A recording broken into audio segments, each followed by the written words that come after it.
Hello, welcome to Dreamers of Kiriak Session 8. We are once more not joined by Eric, but we are joined by George and Jordan and Stephanie. Can anybody tell me what happened when we last left our three dreamy peoples?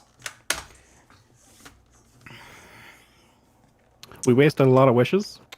I wouldn't say wasted. You used a lot of wishes. We've made a lot of conflicting wishes. Yes. We kind of broke your dungeon. Yeah, we completely nerfed the butler and then fought him to death. I think should be. there were things we were supposed to do, and we didn't do any of them. Goras went on a magic flying bedroll ride with a rat. That was great. We almost died, but we didn't. But yeah, we took the butler's key, so now we are the butler. And you all took a... did we leave you on a short rest? We definitely did not leave you on a long rest. We could say you guys had a... I asked... It requires an hour. You can't really do a short rest right here. Yeah, I asked at the end of the last session if we could assume a short rest, and you said no. Oh, I thought I heard long rest. Sorry. No. Right here, sitting in a pile of vodka, you cannot do a short rest. That's a good place. You can go somewhere else and try to do a short rest if you want. There. Would you let... You can do a short rest there if you want. You can start a short rest there if you want. Would you like to do that here, or would you like to try to find someplace safer? I think there's still vodka in my lungs. Oh no. I pound him on the back several times. A rest would probably be nice.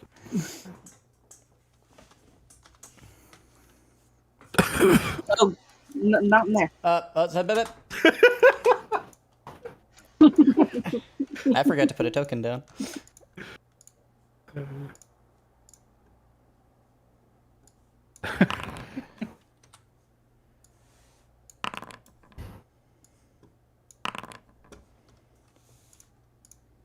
Ah, shit, what have you done?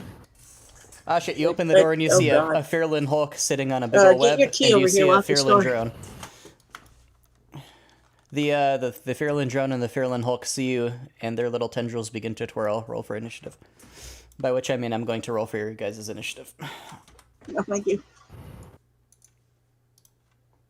My first act will be to shut this door and run away. Oh, I think we're still in the last combat. Oh, probably. 1 second. I was just looking for a room to sit in. Nope. It is Gora's turn first.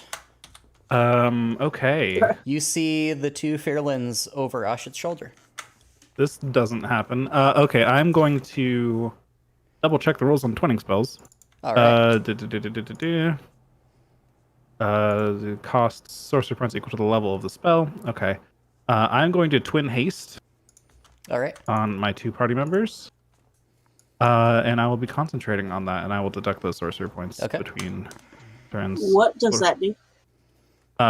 You are speedy. You move twice as fast. You have +2 armor class. You get an extra action every turn that can only be used for certain things. Specifically, let me just read that off. Here, let me just put it in the chat. Thank you can read it yourself.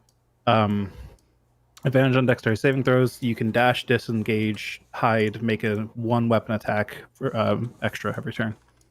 Okay, so now that I'm concentrating on that, I am going to 20 feet, sit in vodka. 30 feet, and pass turn. Okay. So, Larry, your turn. Come lock this door. Time slows down as you speed up. Well, who has the key? I believe you do. Oh, I have the key. You became the butler. Ah, shit. That door had a broken lock on it. Of course it did. You were able to open it, in fact. Did it open away or toward me? It opens inward. Away from you. Okay. Well, from where I'm at, I can't see what you're seeing. Okay, well, I'm looking into the room in terror, and the chosen one fucked off. Now, since you're both hasted, I think it makes sense for you guys to have more talking time. So this is okay. Okay. You're both talking so fast. You hear chipmunk noises from the other room, Norris. Perfect. Are we fighting these things then? They are turning toward you, and they are beginning to move maliciously in your direction. I mean, I don't want to, but if we have to, we have to. You could just run past them and hope they despawn. Do you want to fight them in that room, or do you want to let them come out here and Let them fight come them in out here. Okay. Well, then I'm not going to advance into the room. I'm going to back up a bit. If I recall, those big guys can squeeze through things, can't they? They're fairly good at that. Somehow. One of them did come out from like a paper thin spot from under the rug, so. Yeah, I feel like I thought I was safe behind a thing before, and I was not. But so there you are. I'm just going to set up camp here and hold an attack in case one of them actually makes it all the way out to me. Wait, how long does haste last? Am I missing that? For a 1 minute, minute, or okay. when I lose concentration, which is why I ran. Okay.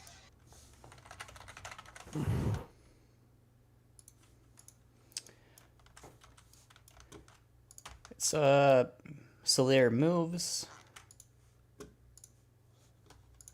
Are you doing anything else? I'm just preparing to attack something in case something gets out to me. Okay. Are you like preparing a ranged attack or a melee attack? Yeah, melee. Okay. The smartest Fearlin drone's turn.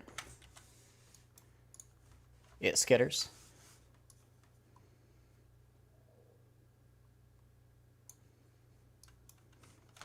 And it is going to spit web at Ashit.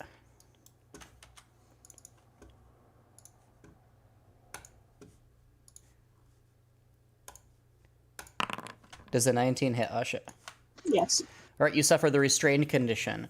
Your speed is 0. You cannot benefit from any bonus to your speed. Attacks against you have advantage. Your attack rolls have disadvantage, and you have disadvantage on dex saving throws. Can I still cast? You can cast, but your attack rolls are at disadvantage.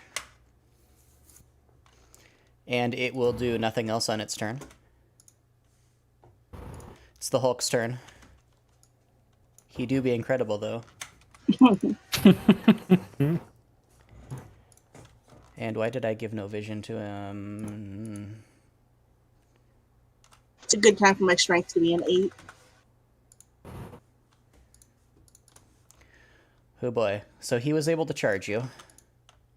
If he moves at least 20 feet towards you, hits you with a ram attack. So he's going to try to.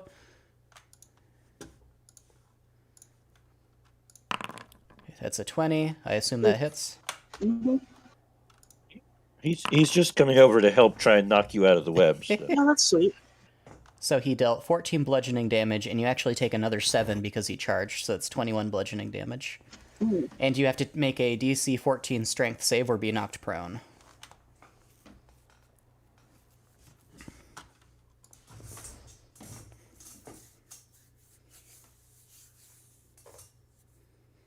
Oops, 1 moment. At disadvantage, did you say? That's only dex saves. Okay. Thanks. That was cool. 2 + -1. I was just about to say that. I had a dumb argument with someone else on Reddit the other day about whether or not you could increase a number by a negative number. And it was in the context of D&D. Anyway, so you failed the save. You're knocked prone. You're both prone and restrained, but, advantage doesn't exactly stack. This is probably, better for you because it makes you harder to hit for ranged enemies now. Oh, well, thank God, then. That was a really awesome thing that happened. And he's going to try to claw you. Cool. That's Jesus a 24. Christ. That's 18 slashing. Okay, I'm down. Ashit, your turn.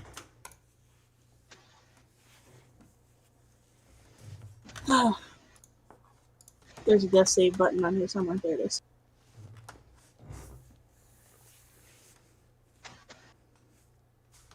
Um, Healer down, part 2. It should be on the right side under your wild shape. yeah, I see it. I clicked it. Nothing happened. Am I missing something? If you click it, it should pop up a button that asks you if you want to make it normal, advantage, or disadvantage. You should just click the text of the rule itself. Oh, now it did. Good lord. Oh, that was close. Oh my, that's one fail. Oh no. Oh, Someone help us. I it's the clay. did the best I could. The Clayster one's turn. You really did.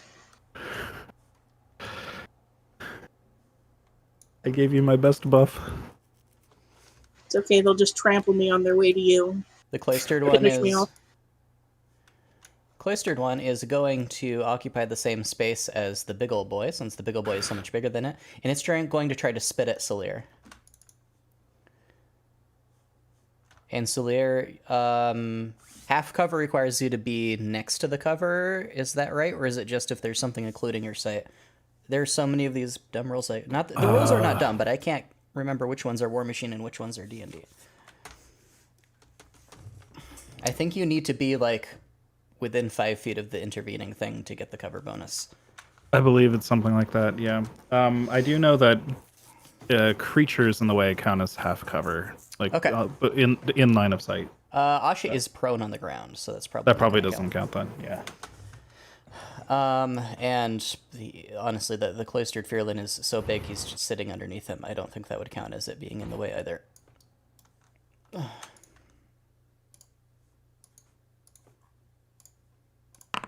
12 does not hit.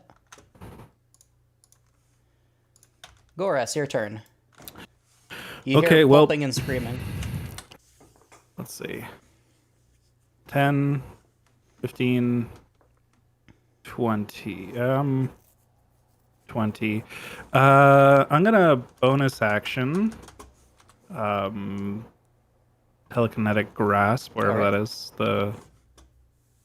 Just telekinetic. There we go. Which is a saving throw. I want to grab Asha and pull her along the ground to the west. All right, she is restrained by webbing at the moment. So, Right. Let me see. It's a DC 12 saving throw, I think, to break the web. Can you make me a just straight up intelligence check? We'll see if you can just shove some extra force in there. Yes. It's a charisma based save for my. sorry. Can I make that instead? Yes. It's a It's a charisma spell. The that you're DC is casting. based off my Okay, charisma. then Yeah. yes. Okay. Ability check. No, please. You smile at the web real hard and it snaps. Okay. Good. See, I want to pull Asha to the west one square. All right. That's all he Sorry. can move me. 10.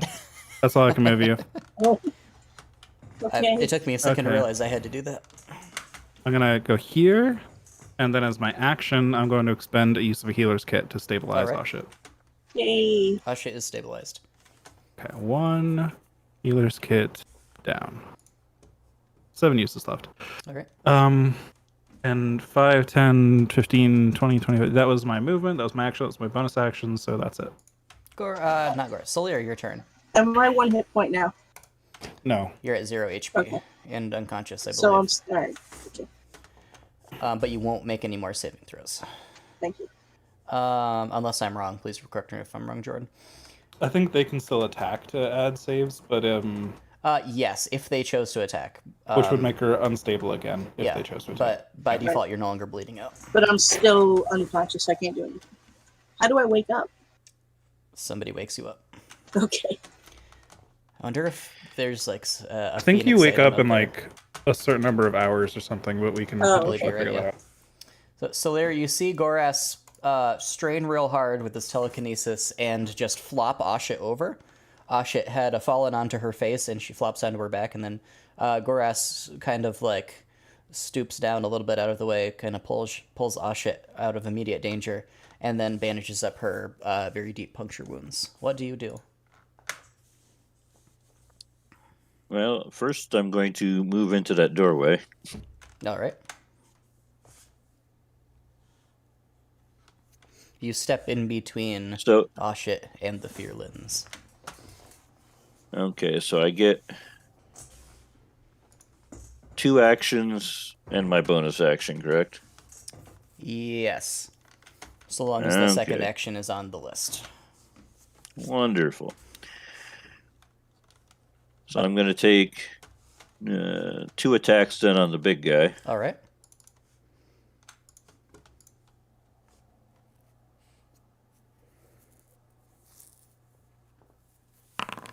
You hit.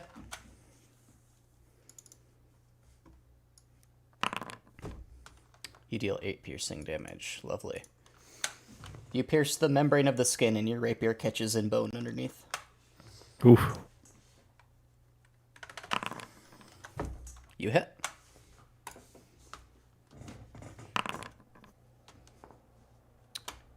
You cut a deep gash across its thick skin.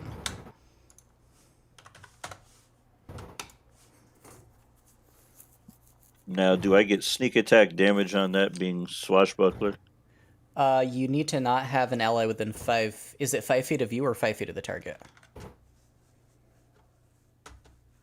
I don't remember that one. I don't know. Okay, I can why look I'm on asking your I can look on your character sheet then. 1 second. Okay, well, while you do that, I'm going to take the last attack at the little guy there. If no other creatures are within 5 feet of you other than your target, so unfortunately you will not get sneak attack on that. As there's a Fearlin drone within 5 feet of your target.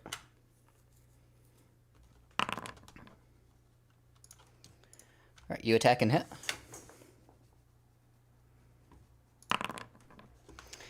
Your blow does little damage, but it still draws blood. Okay, and then I am going to back away since I've attacked both of them. They can't attack me with opportunity. So. Did you attack the second one? It was 10 feet away from you. Oh, okay. Well, I don't need to worry about him anyway. Okay. So the big one. Yeah, no. Yeah, regardless. Yeah, I didn't realize the second one was 10 feet away from me, so that third attack would have had to been on the big one. So. Yeah, I'm sorry. I didn't realize you were doing the little one. I thought it was on the small one anyway. But in any event, it can't attack you because you hit it. Okay, and then I'm just going to back out of the way there a little bit.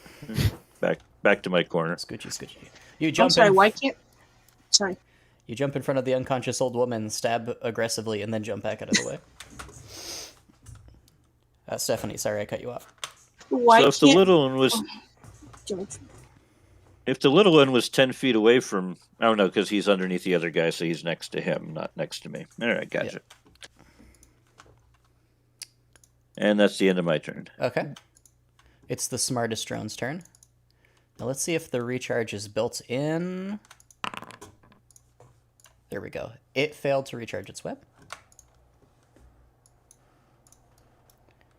And which one was that one?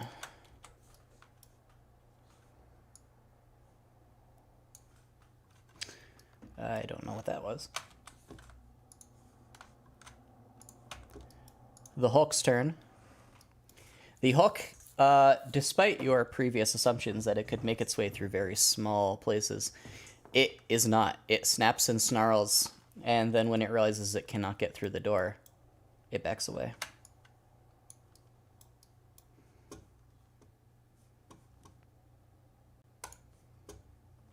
Stephanie, it's Oshit's turn. Oshit can do nothing, correct? Correct. Okay. That was a hell of a turn. The drone is going to dart out. It was going to try to drag you back in, but then it sees Goras and it's going to try to attack Goras. You have cover against melee attacks being behind a door, Goras? I'm kind of like behind a corner. I think that's up to your ruling. Okay. 1 second. I'm just going to do a very, very quick search.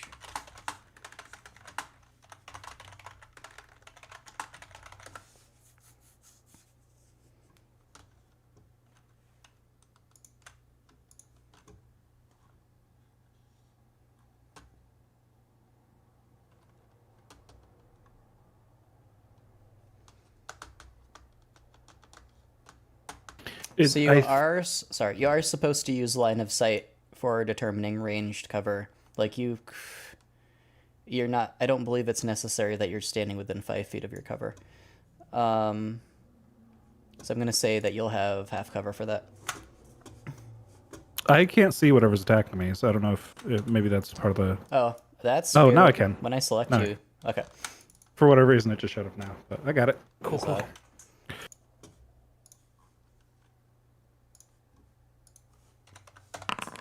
Does a 19 hit? Yep. Yep. All right, and so you also need to make a Constitution saving throw, please. Okay. Constitution saving throw. Right, you fail, so you take a 9 piercing.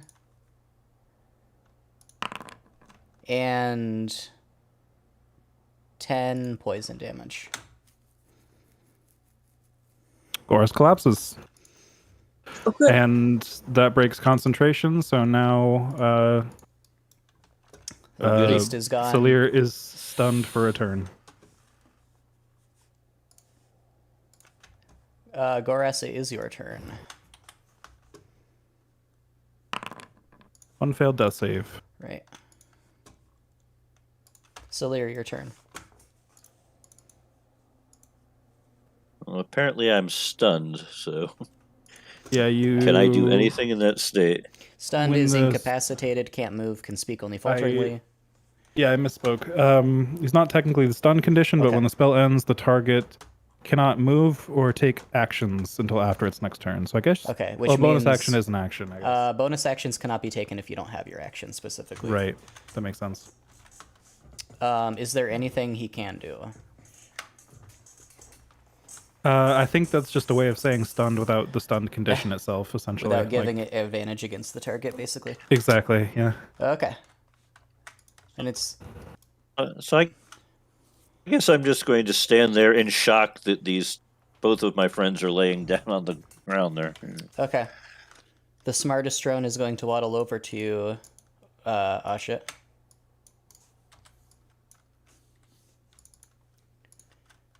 And it is going to drag you into the web. Oh, cool. Uh-oh.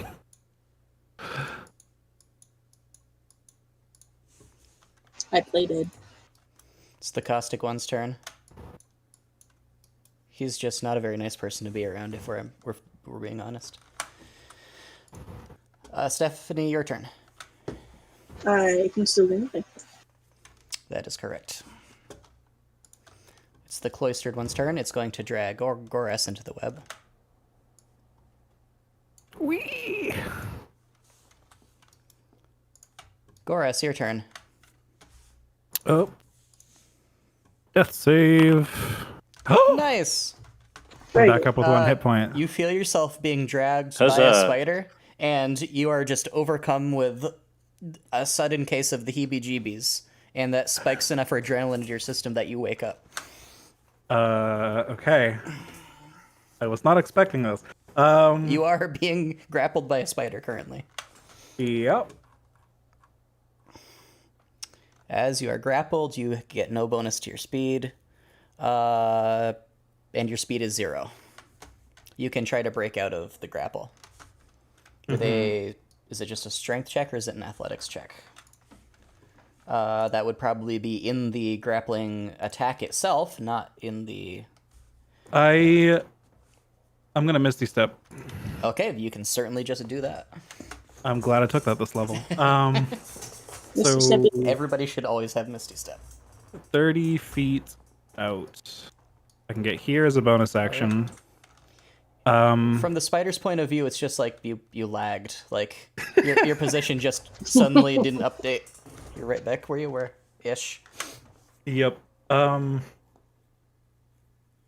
Boy. Okay, so that's Misty Step. I'll take care of the sorcery points for that after the turn. I'm debating doing something not great right now. Oh no. I think I'm not gonna though. Yeah.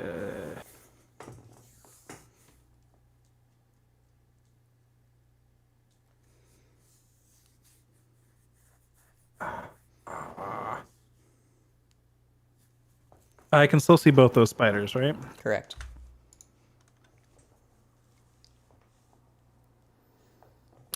I'm going to cast Blindness Deafness on them at 3rd level, which Okay. lets me target 2 creatures. They must both make a Constitution saving throw.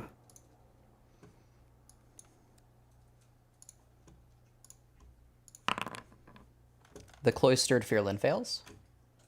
It's blind. Going for blindness on both of them. Okay. Second one passes. Okay. Well, they're blind. I used a bunch of sorcery points. I've not used my movement, so I'm gonna do that. I'm gonna sit right here so I can still see the door and pass turn. All right. Solar, your turn. So, from where I currently am at, are they under any form of cover if I choose to shoot them with the bow? Let me see 1 second.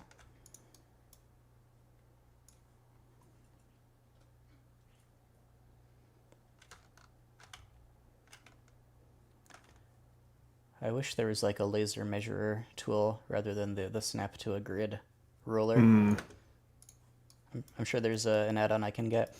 The one on the right is going to have partial cover. The one on the left will not, I believe.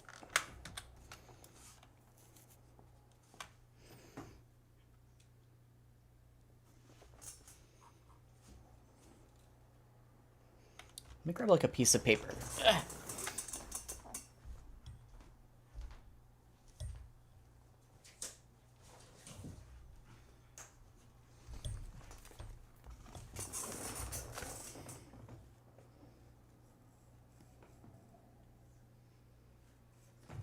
Are you still figuring something out? Yeah, sorry, 1 moment.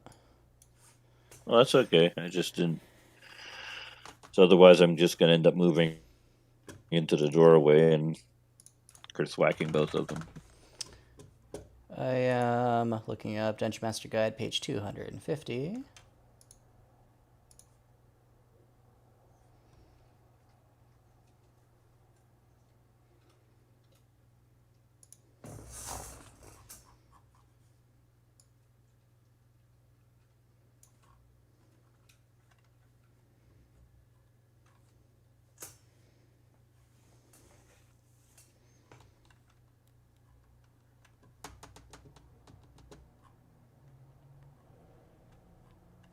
And that's not really what that was even supposed to be.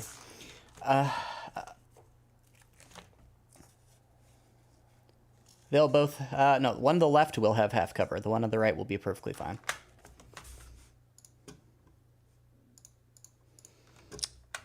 The one that's sitting on top of The one that's Ashit. sitting on top of Ashit will not have any cover bonus.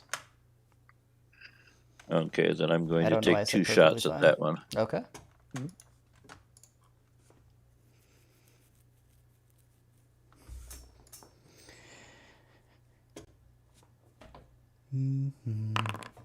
Miss.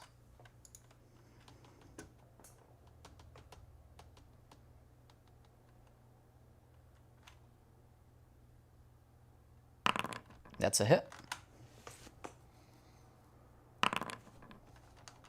And that is 8 piercing. Were either of those on the one that's blind? No. Okay. Your arrow sinks into its abdomen, Sulir. A gout of fiery blood bursts out. And by fiery, I mean it is literally on fire. It's like napalm spurts from its wound. Oh, good God. I'm sorry, Ashit. Ashit does not take any more damage. The big one, its blood was not on fire, which is interesting because you certainly remember their blood being at least very, very hot previously. Maybe you just weren't sprayed with any of it. You were too deft and dexterous in your dodging. Well, hopefully that will irritate it enough to come after me again. So, Yes. other than that, I'm just going to stay there. All right. The smartest drone's turn. It does not like that. in the slightest. It's going to try to recharge its web. It's charged.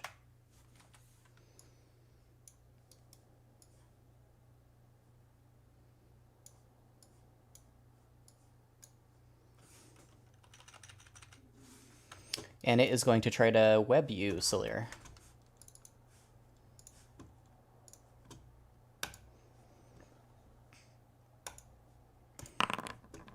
It misses. It's the Hulk's turn.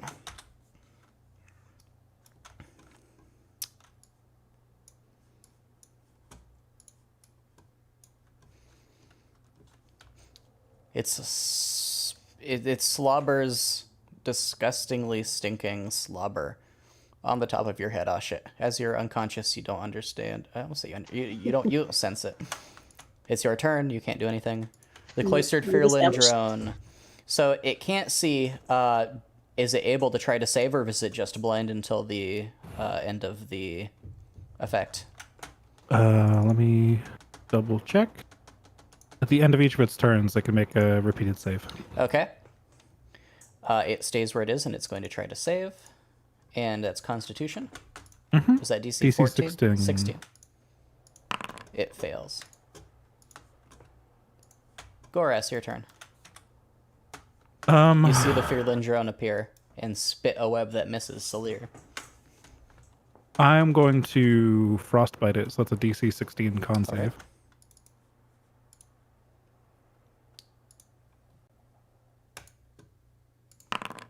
Oops, that was a dexterity. That's a -2 versus its dex, so that's a 12. It fails. Okay, so it takes 6 cold and has disadvantage on its next attack. All right. I will then, as a bonus action, try to shove it back into that door 5 feet, so that's a Okay. DC 16 strength save. Frost covers its joints, and steam immediately begins to rise from it. It's a 19 strength. Okay, so it resists me pushing it back Alright. to the door. It was frozen a little and- to the ground. Just for good measure, I'm going to do that. And pass turn. All right. Salir, your turn. So, is there a place that I can get a shot on the spider next to Ashit without it being in cover? You will have to get through the door first. Okay, well, I guess then I'm going to go kill spider number 1 that's All right. with its frozen joints. And from what you can see, the one that's next to... if you were trying to attack the big one, you could attack it on just the line there, so long as the little guy isn't in the way, but he is at the moment. I am sure he will shortly not be in the way. So, is it he has advantage on attacks versus the drone, or the drone has disadvantage on attacks, Jordan? Or did I completely mishear what you said? Which one? The guy you iced, what's the deal with him? Oh, the drone has disadvantage on its next attack. Okay, so it's just normal attack versus it.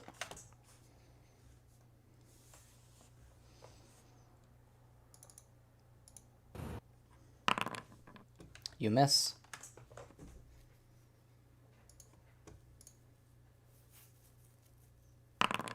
You hit.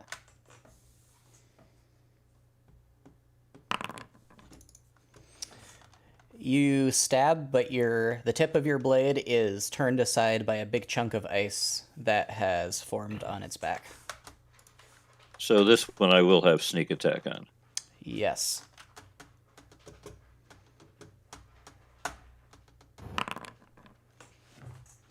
Your blade turns aside, and you just kind of bear down with all your weight upon it and sever its head from its body. Ooh. Fiery blood spurts everywhere, and you take a hop, skip, and a back. A hop, skip, and a back. A hop, skip, and a jump back. Good grief. My brain and my mouth are not connected today. And It's a traditional saying in Kiriak. yes, it is. You must go to no store. It's only hop, skip, in the back. So you've killed that thing. Okay, so with the rest of my movement, I'm going to move into the room. Okay.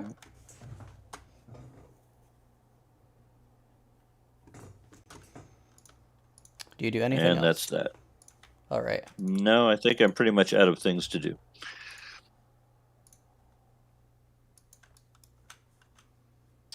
Okay. So the Fearlin Hulk, somewhat perplexingly, takes a couple steps away from you, which gives it enough space to charge you.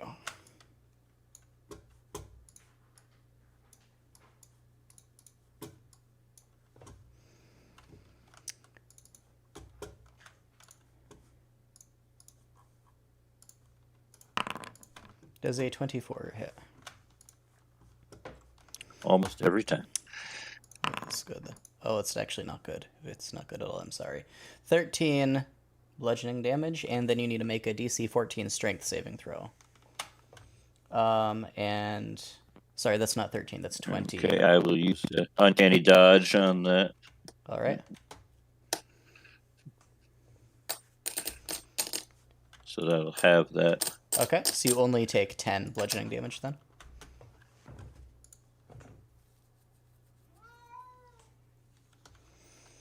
And then what saving throw did I need to make? DC 14 strength throw, please. Oh, goody. My finest attribute. What's your strength? 8. No, good. Goris is the strongest one here. With a +0. You Nice. succeed. You are not knocked prone. Huzzah! By being average, Goris is the strongest one here. It fails to hit you with its claws. Stephanie, your turn. Can I still do nothing? You can still do nothing. I continue to do nothing. The cloistered one's turn. Heroically. The cloistered one spins around desperately, trying to figure out where the sounds of battle are coming from. As Salir is not standing on the web, it can't sense him. Salir is not very considerate to not give them, just free vision of him even while they're blind.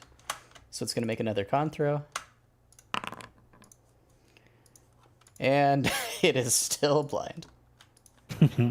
It turns around and is sure that it's attacking Salir, and it bumps its nose against the wall.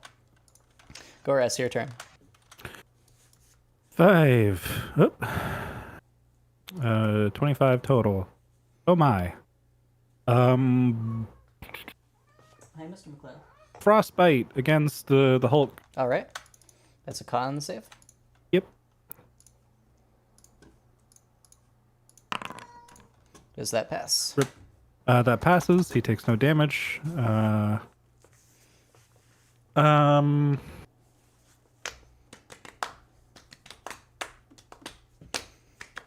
I will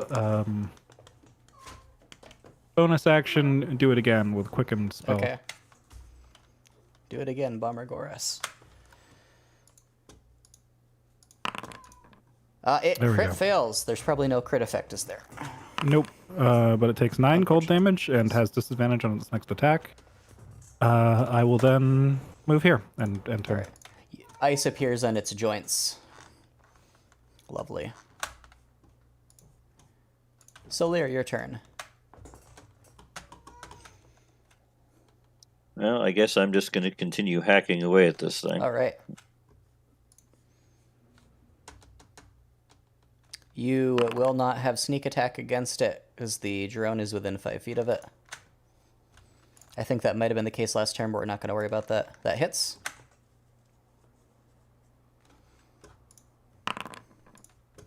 It's 4 piercing.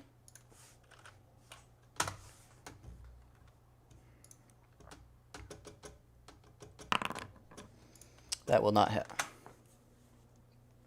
Apparently, I need to sharpen my swords here. You may need to sharpen your digital dice.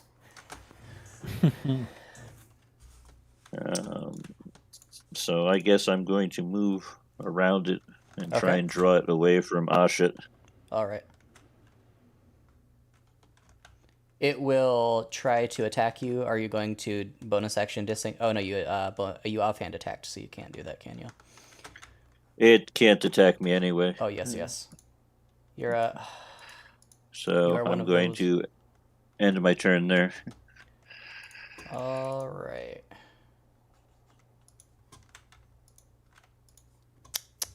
So that's you.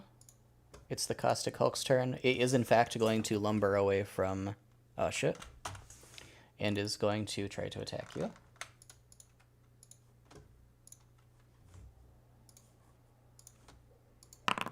It should have had disadvantage at that, so I'll roll again. I mean, that fails. We're not doing crit fails, so it just misses.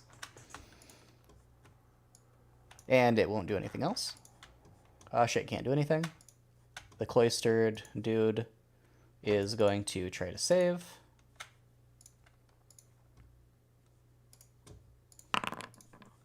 It's still Fail. blind. Goras, your turn. Oop. I'm gonna get extra fancy here. Twinned frostbite Ooh. against both targets. All right. And unfortunately, because it's a save, the blinded dude does not get disadvantage on his save, correct? Correct. So we'll do the blinded dude first. Yeah, it's just a con save as ice Yeah. forms around it. For once Yeah, in no his damage life, he to him. passes a con save. I'm eating up the good con He saves. blindly wanders away from the patch of ice that was beginning to form on the web. The big guy does not pass. All right, he takes 11 cold damage and has disadvantage on his next attack. Its mouth opens and flames begin to belch out, and then suddenly a jutting mass of ice protrudes from its throat. It begins to gurgle and to bleed from the eyes, but it's still moving. Okay, okay.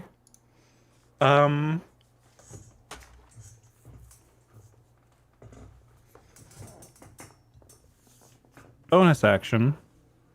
I want to try and shove Asha to the south into that door. Okay. Not strong enough to like open it, but maybe just put her in that space if Okay. that's possible. No, just shove me right through the door.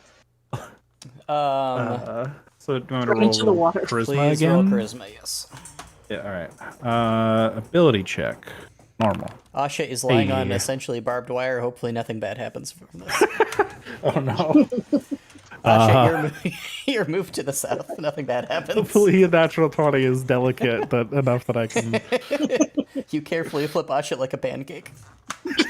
The web twangs as you throw Asha off it. Asha's gonna have no idea why she wakes up where she wakes up, wherever that is. Okay, let's see. I The used drone is 5, very 10, confused. Okay. 15, 20, 30 feet here. And past turn. All right. Salir, your turn. Asha just flopped over off of the web. I'm just going to chuckle a little bit and just keep whacking at this thing. All right. It looks like it's about to go. It does, yes. That hits. You, with a cool look of calculated confidence, you put your rapier to its chest between two ribs and just put all your weight behind it. The blade buckles for just a moment before piercing through the skin and passing its entire length through the creature. You pull it out and a gut of fire bursts out. The thing is still standing. Okay, so this time I do get sneak attack on it. You do. Ooh.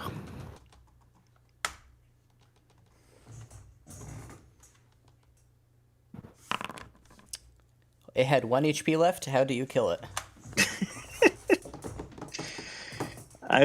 While the blades, I'm just going to shove it back into that All same right. hole and twist it around. Just make some scrambled eggs.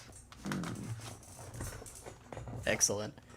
Your blade tears back into it, and then it falls to the ground and stops moving.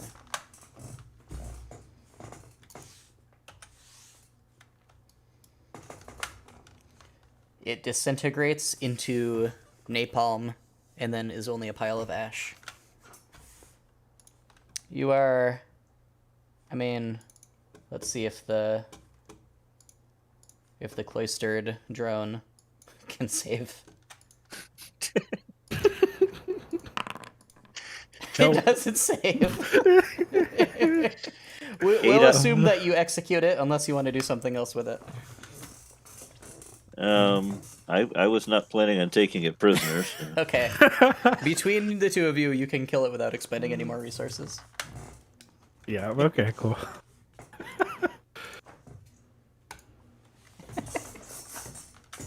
Ashit is lying slumped against a door to the south.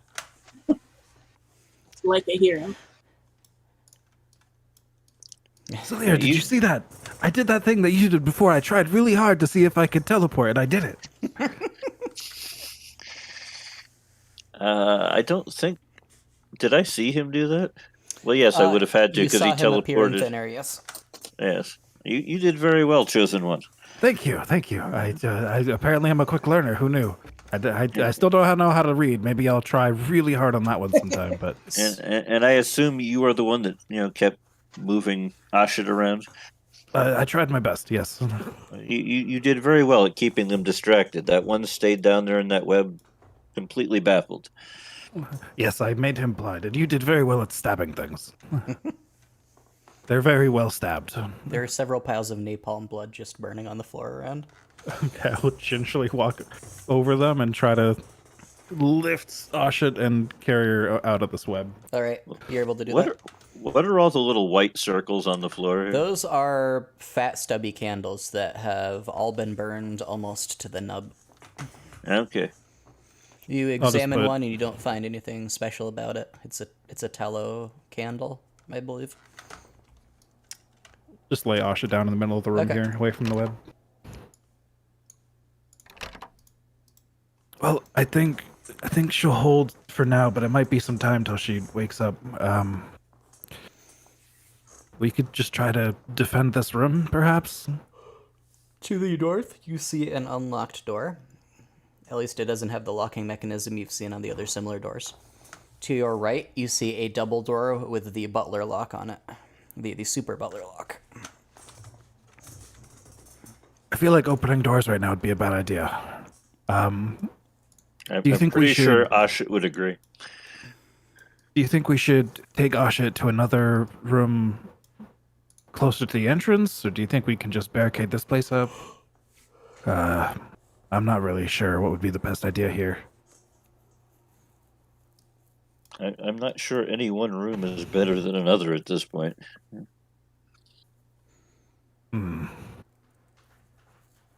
On the plus side, I think all that getting dragged across the floor, I finally got the last of that vodka out of my lungs. Well, that is a plus. Either that or your body absorbed it. Maybe, yes, maybe. It was a miracle that I just woke up in there. Oh boy, I can feel the adrenaline fading. Oh, yep. I'm gonna sit down over here. Yep. Yeah, Goras doesn't look too great. So we're going to take a short rest in here then? If that is what you guys would like to do. Unless we want to try and get somewhere safer, I definitely want to take a minute though. I'm hoping Asha will wake up soon if we take a bit.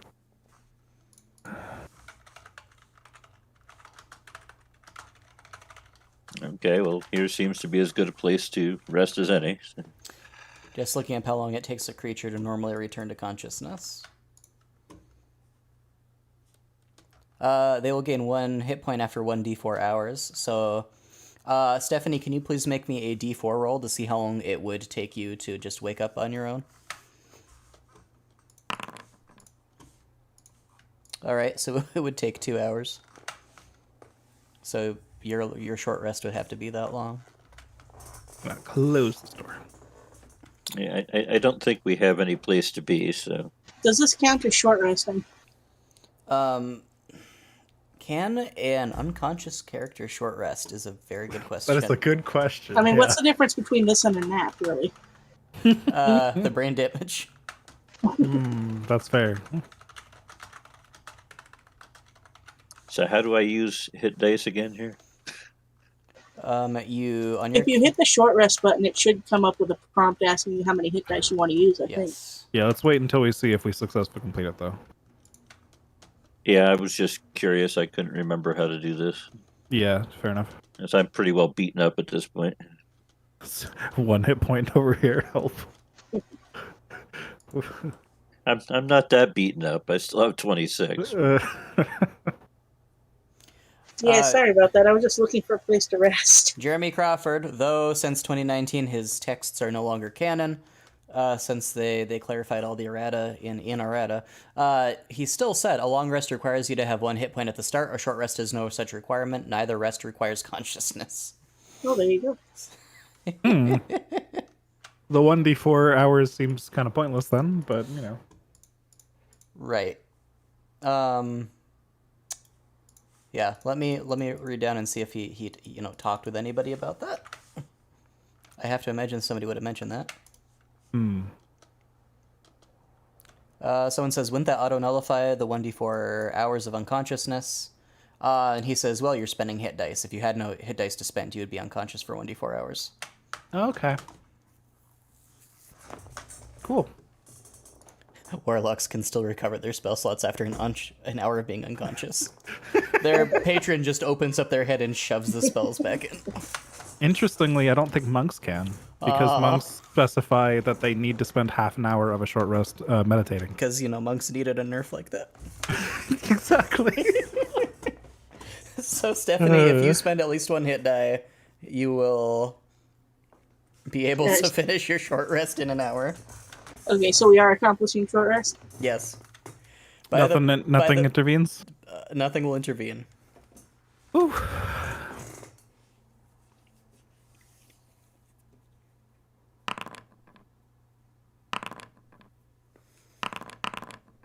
Just give me all the dice, I'm please. so sorry, I Goris. Okay. Oh boy. Well, this is horrifying. I get some sorcery points back too, thanks to my blood well vial. Nice. Damn, my Five roll goes pretty Brave, nice. did you roll like an average of 2 point something on those It was pretty bad. D6s? I spent all my hit dice and went to 23 out of 33. Oh yeah. Yeah, mine did attack. okay. I used 5 and went up to 42. Yeah, druids are chonky, True. relatively speaking. I'll take getting 17 back and just using the 3 dice. So, yeah. Yeah, that puts you pretty much at full, so that's not bad. Yeah, at I all. can't see burning another die to try and get 2 points. Right.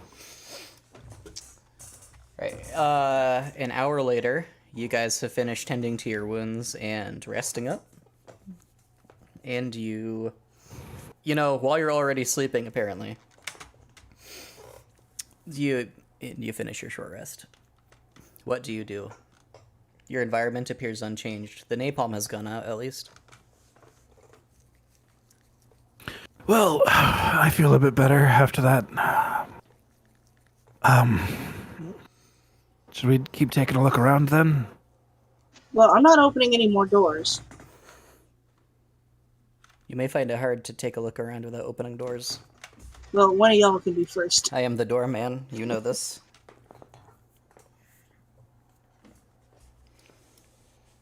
There is, of course, also the door to the south that Asha was slumped against, which has a big old lock on it. It's an ordinary lock. Or it looks ordinary from this distance, I should say. It's not a butler lock. How about the lock to the north? There's no lock on that one. All right. I'm going to open this door and immediately step to the side. Are you guys ready? 1, Okay. Ah, shit, don't 2, stand behind him. 3. Nothing happens. Ah, shit, you see floor. Oh, hey, it's wooden floor. We're allowed to be here. Oh, thank God. You see a rug on the ground. You see a little bench. You see a little table with gemstones on it. See, this would have been a much nicer room to rest in. Wait, are we allowed to step on rug? I thought we were only allowed to step on the wood. I think we just weren't allowed to step on stone. We're the butler now. We can step anywhere we want. Well, you are the butler. Do we have permission to step on the rug? Yes, Right, yes. you have permission to step on any floor you wish. You may even step on the furniture if you want to. Solaire's like peeking out the tiny rat-sized hole in the window. What's on the table here, did you say? It's a little box, and it has gemstones wrapped in cellophane like boiled candies. Ooh. There's a little jar of dipping sauce next to it that appears to be some kind of a roasted pepper concoction. And identify it as gemstones because that's clearly what they are. Well, this is interesting. You want to taste one? It tastes like a rock.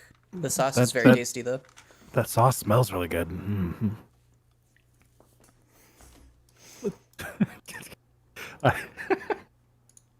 No, I'm not going to. Okay. So you all had found the treasure room already, right? What? Didn't you find a room with like a treasure chest or some such thing in it? Yes, but the one had like arms, and it was kind of creepy. Well, yeah, but Do not recommend. the arms belong to the butler. No, the arms belong to the chest. Are you feeling okay? No, because I was sitting there drinking with the butler, and suddenly his arms and legs disappeared, and I just had his torso and his head. So I think the arms probably belong to the butler, because he said something about you guys were someplace again you were not supposed to be. Okay. Yeah, we could go check that out. I definitely would like to see treasure. I mean, do you think we should take these gemstones? Well, Like- aren't we here to collect treasure and bring it back with us? I guess it wouldn't hurt to take more, yeah. Is this web still intact? The web is still intact. Very strange that they were eating them. What kind of creature eats gemstones? Do you know? I don't know of any.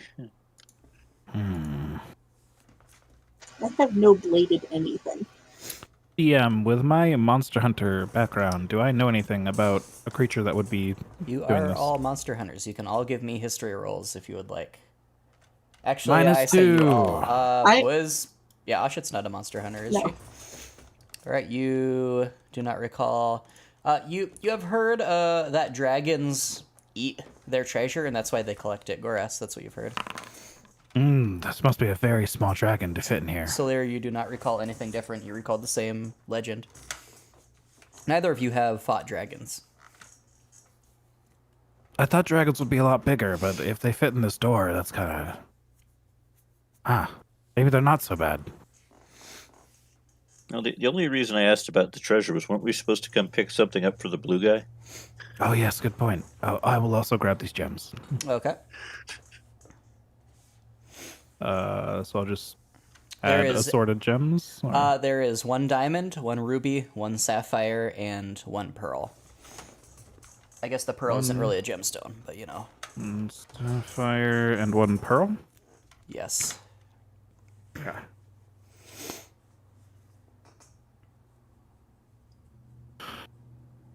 Cool. Added that.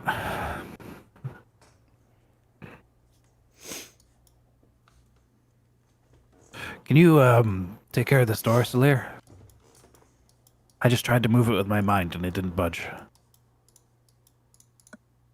So we can move across this web with impunity now? If you're very careful, then you can move across it with impunity. Effectively, it's half movement. It's just rough terrain, Okay. difficult terrain, etc. Emerald is best, Stephanie, I'm sorry. And I say that having grown up on Crystal. Okay. So which door did you want me to open here This one. first? The little one. Okay. Yes. This should lead us closer to that treasure.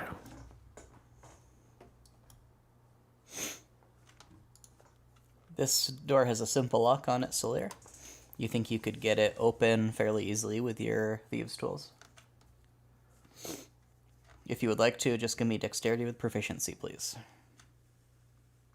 They're about to flood this room. Maybe. So that would be a dexterity ability check, or Dexterity ability so check. if I just use, or should You I could just use acrobatics? Yeah. It's kind of like your fingers are being acrobatic. You get it open easily.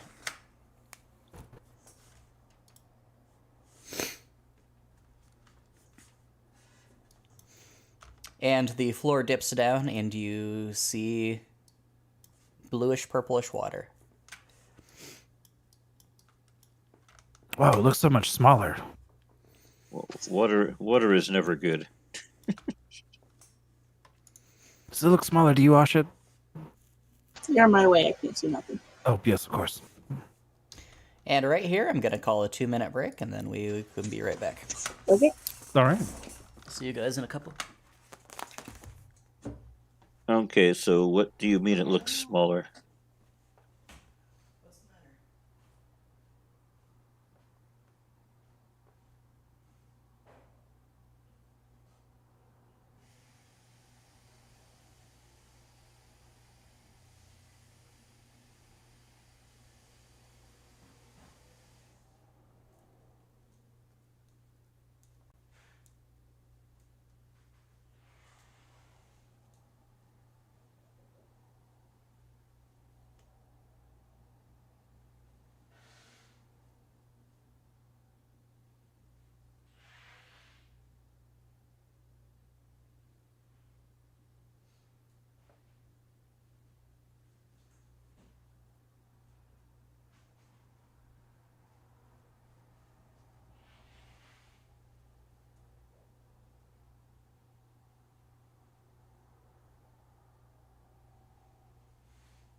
I have returned.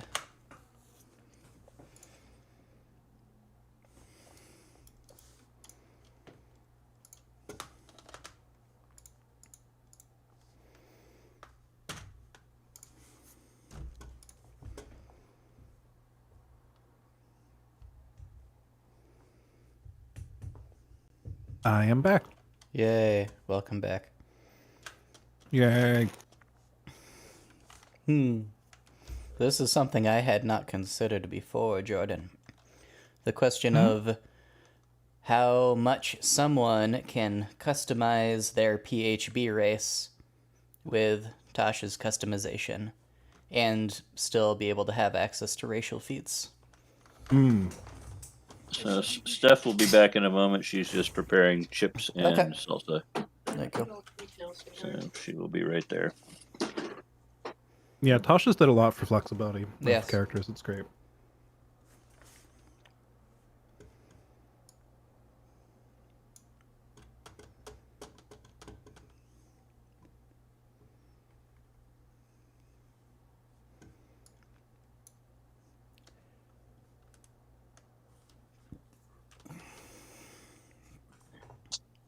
So, Goras, what did you mean by this room is smaller? Oh, last time Gora saw it, he was the size of a mouse. So he's coming through again at full human size now. So, it looks you bigger. guys have been here Oh, it's already. Yeah. Was there any reason to go into this water? The treasure chests were also in the water. They're right Okay. around the corner here. Yeah, we're pretty close. Alrighty, well then I will let you lead the way since you know where you're going. Sounds good. I return. You returneth. I return. So, a few moments. Did you open the door, Solir? I guess you would have because Goras commented on it. So a few moments after you open the door, a shape comes into sight. Let me just mark the place, I guess.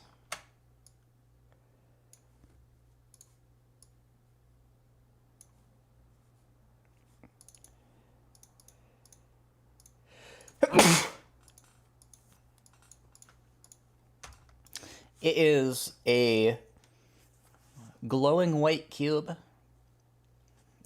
Each of its edges is about 3 feet long.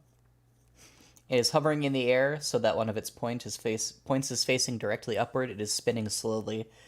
And its faces seem to reflect its surroundings, but you can see through the faces into the center of it, where there seems to be a big old bulbous eyeball just kind of staring at you. And it comes around the corner and it looks at you, Solir, and it looks very surprised to see you there. Goras, shit, what is this thing? That wasn't there last time. There's another part of your butler. But we killed him. The butler's dead. He has no parts. Well, he had eyes all over the place. Its voice booms in all of your heads. Butler, butler. Where is the accursed butler? Why do you need him? The butler does not respond. It stares at you. Yes. I'm sorry, I think that's you. I speak back. Yes, the butler is right in front of you. This one here with the rapiers. Then you have killed him. Just throw him under the bus. Yes. Yes, the butler went mad and attacked us, so we killed him. It approaches you slowly. How did you find your way here? You've saved me a lot of time finding you. But I'm intrigued how you found your way here. Do you know more than I know you know? Well, I don't know. That depends on what you know I know. Well, I'll offer you a chance to become my butler. You can escape this terrible fate. And you can serve me for eternity. Do you accept this offer? No. I don't want to be here for all eternity. Then we have nothing more to discuss. It disappears. Wait, before you... If you try to telepathically talk to it, then you may have a chance. I want to ask it if it's seen any dragons around here. No. It disappears. Maybe... Well, either that dragon's very sneaky. It's a very small, sneaky dragon that we're looking for. Or it's not a dragon. Or maybe it's invisible. Ooh, yes. Oh no. I wish I thought of invisible dragons. Alright, keep your eye out for small, invisible dragons. Gotcha. You hear Maybe the we have sound to, of a mechanism chonking open. Maybe we have to imagine the dragons. In what direction is the chunking noise? To the northeast.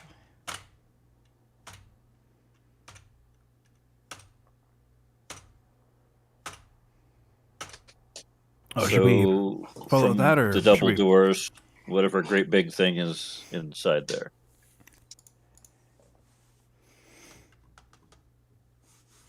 Should we go there, or should we go to the treasure first? Well, we were here to get treasure, right? Oh, Christ. God, aren't Oh. you dead? What you see is a blackened skeleton with the skin of wrath stretched across it and nailed in with a green, a blue, a red, and a yellow rusty nail. And when I say the colors, they emanate a bright glow from them. He stands Goras. awkwardly, just kind of swaying there. Goras, don't you have gems kind of those same colors? I do have a couple gems, yes. It's the Infinity Wrath.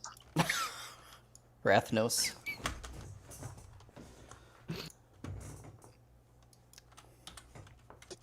Can we help you? There are no What's he- eyes in his skull. What are you doing here, Wrath? His mouth opens and he groans The piteously. years have not been kind to you, my beloved.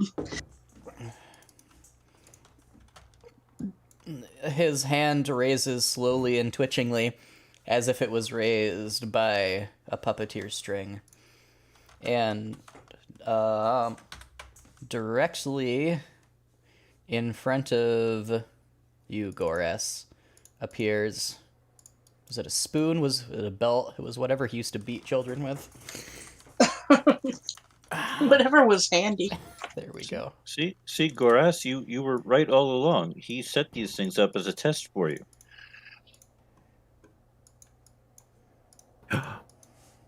You're right. I was right. Of course I was right. And we enter combat. Solir, it is your turn. Okay, so there's an object just floating in front of Goras. Yes, it is. We'll say it's a belt. Oh, The belt instills within you a sense of PTSD. nice. While you are within 5 feet of the belt, you have disadvantage on attack rolls and on saving throws. Not for me, correct? Not for you, correct? Okay, but I at this point would have no way of knowing this. Well, you look at it and it makes you freeze up. You want to get away from it. You feel that everything would be better if you just, didn't have that thing sitting right next to you. And Wrath doesn't look like he's doing anything menacing at this point. Well, he very clearly just conjured that thing up. But otherwise, No. he's not, like, running at you, screaming, holding an axe. I'm used to being beaten by Wrath. That Yeah. doesn't hold any interest. Well, if I want to get away from the damn thing, I guess I will kind of start circling around it to try and go over and talk to Wrath there. All right. You just kind of edge away from it. It does not make attacks of opportunity, being a spiritual weapon. Oof, yeah, it's going to deal psychic damage for sure.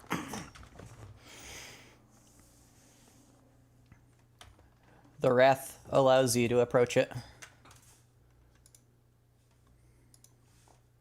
It turns to face you.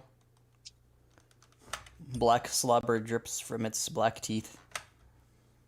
I mean, Wrath, you never looked good, but you particularly look ungood at the moment.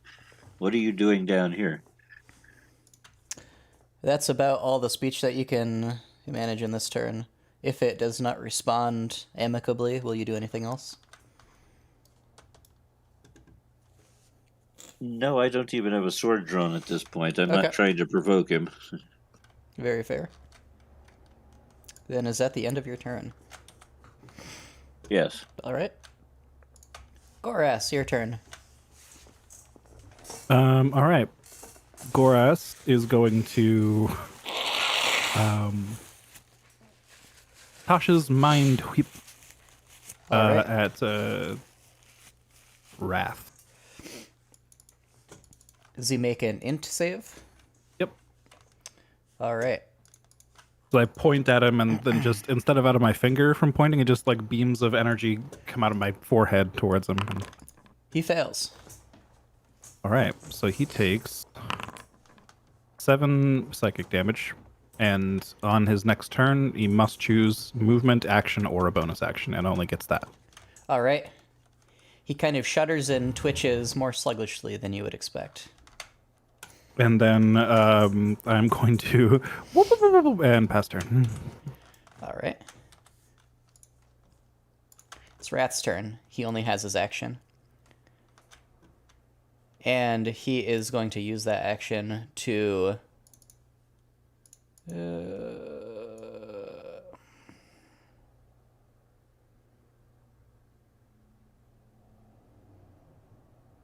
Just one moment.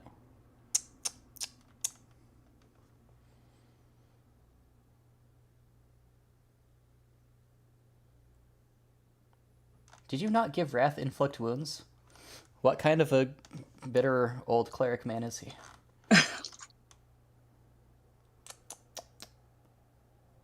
I swear I had this planned out better than I have it now. His magic was more about healing the children that he may or may not have. Oh wait, no, it is inflict Beaten. wounds. It's just inflict wounds is the first level. For some reason, I thought it was third level. Well, he cast it at third level.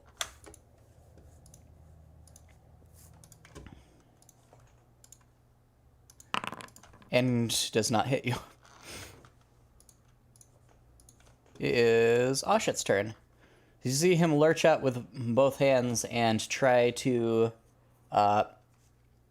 lay hands on Salir. But Salir just kind of takes a single step back, not looking terribly concerned. What do you do? Boys, I don't think this is Wrath. Going to activate. Where is that? Halo of Spores. You go Yeah. Neosporin. That's not the one I meant to do. Okay. I meant to do that one. There we go. That's That what I was makes more thinking of sense. Okay. I am surrounded by a cloud of tiny mushrooms. Anyway. You're surrounded by a cloud of tiny mushrooms. Make sure to add your temporary HP. Yes, sir.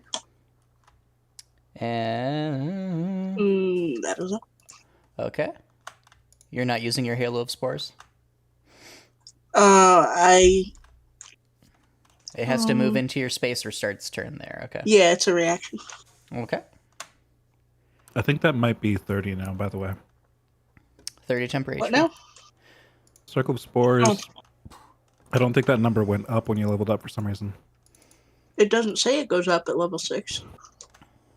It is, or it's 24 now. It's 4 per druid level. Gotcha. Okay. I'll edit that on your sheet real quick. It's one of those instances of D&D Beyond trying to be helpful by just giving you the number, but then when you import it, that doesn't come across clearly. Oh, yeah, it doesn't mention that in the description. It would be nice if it did. No, but it does say it goes to a D6 at 6th level.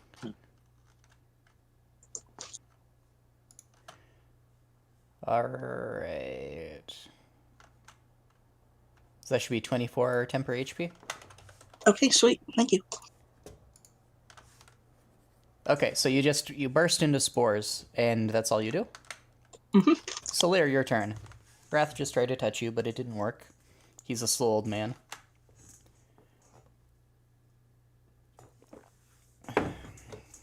Ashit, are you sure this isn't Wrath? Well, it was a part of Wrath. Well, I guess I'm going to draw the rapiers and cleave not Wrath. Alright. Like, that would have stopped you. I have never struck Wrath. That is entirely true. Mhm. Salir has been a proper orphan. Whatever proper orphan means. It means not beating your orphan master. Not beating your orphan master, yes. You hit? Your blade pierces the skin and rattles around in the empty skeleton underneath. You miss. And do I get sneak attack on him? Just one moment. Yes.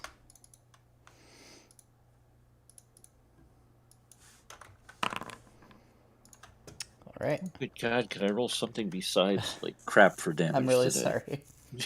No, that's okay. You tear Not some your skin. fault.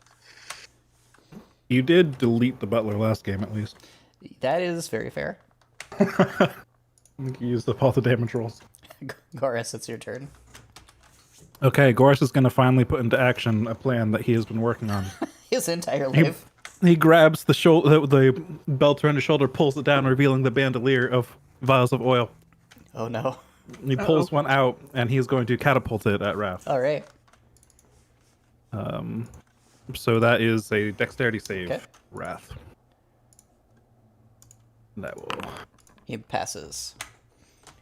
Does the So it oil splashes behind him. Okay. I'll make a puddle on the ground. I now have 43 bits of oil. Does that seem fair for that to be there? This seems about right. Okay. Yeah. If you're okay with it being there, Yes. I will bonus action shove him into it. Okay. So make a strength save. Get him oiled up. All right. He steps under the oil. Do you not have to be next to him to shove him? Not with Telekinetically. my telekinetic bonus action shove. He is the chosen one. He can do whatever he wants. Sure. Poosh. He will have disadvantage to try to maintain his footing on the oil. All right. That's my turn then, and I will. Whoop. All right. Since he was pushed Actually- against as well, you don't get attacks of opportunity against him. I've always thought that was a little dumb, but you know, crowd control can't be too good, right? It is Rat's turn. He makes a garbled grumble.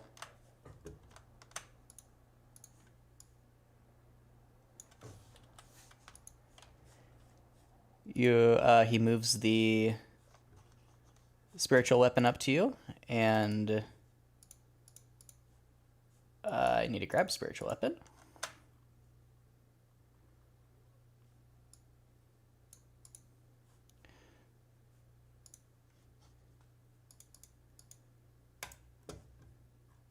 Oops, that was warding bond.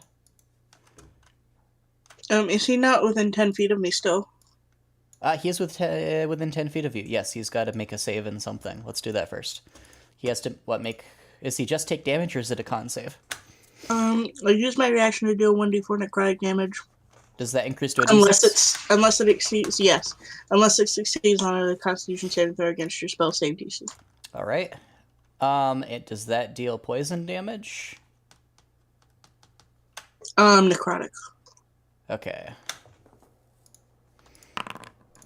He fails. Yeah, this didn't increase to a D6. Can you just roll D6? Because the rolls wouldn't have. Okay. He seems a little crispy around the edges, maybe.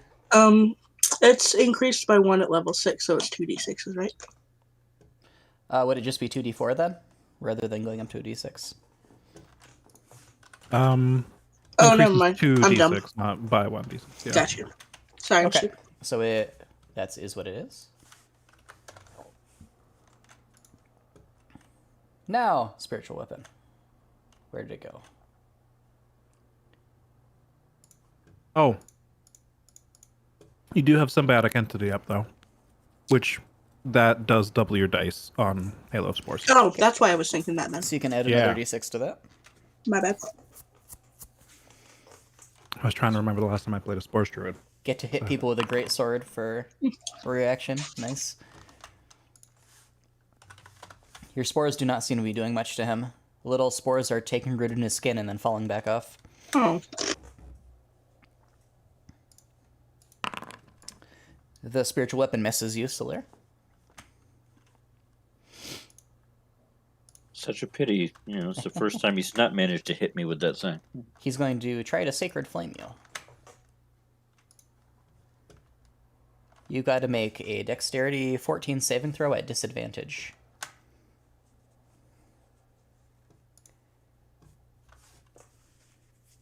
Did I say Dexterity 14 saving throw? I didn't. I mean, I meant that, but, you know, in different words. DC 14 Dexterity saving throw. And that's a disadvantage, you said. Yes. As you are within 5 feet of the weapon, that's a fail.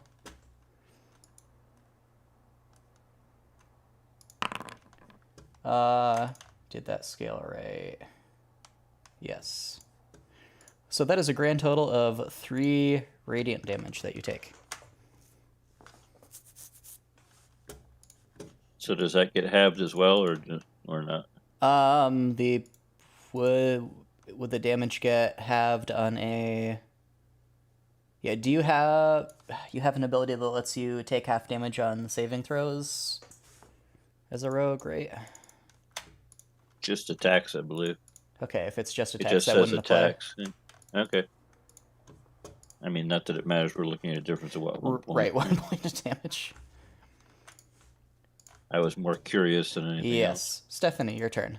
Let me take a look at that.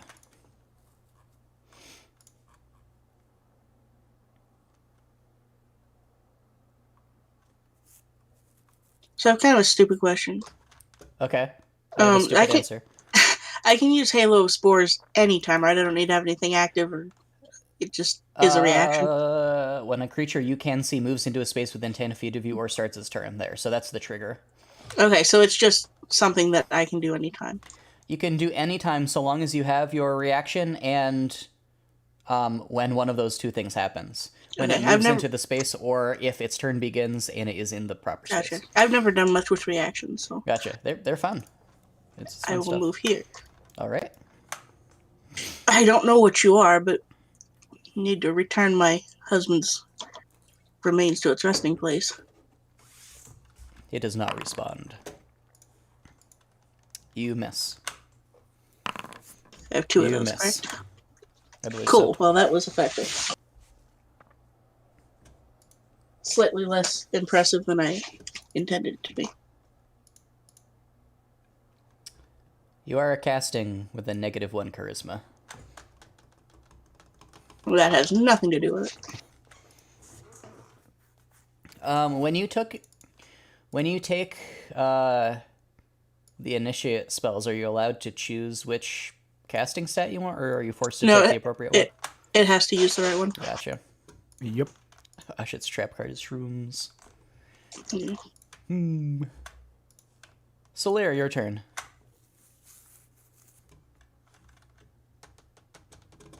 And I'm just going to keep smacking at him with the rapier. Okay. These will be normal attacks. You're no longer adjacent to the spiritual weapon. That's a miss. Wrath is wearing chainmail and wielding a shield. That's a miss. And then I think I'm going to move past him into the room. Okay. He cannot make attacks of opportunity against you. Goras, your turn. Unless Solir's doing anything else, sorry. No, that's it. I just wanted Okay. to make him make a choice here. Right.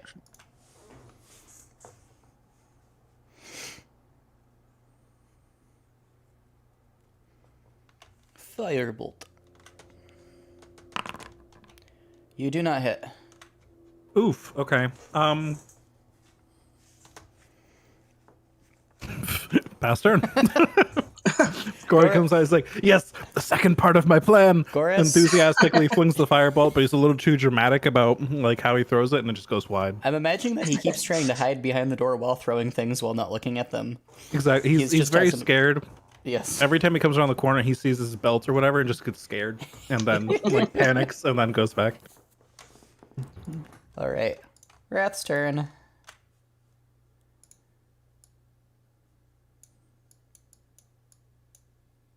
Whoops. He moves it. He's going to try to hit you with it. I need several monitors, I think. How many do you have? One. That does not work. I've been stubbornly trying to hold to my one for a long time. I'm beginning to realize it sometimes just, doesn't work. If I had to go back to one, I would die. 11 does not hit.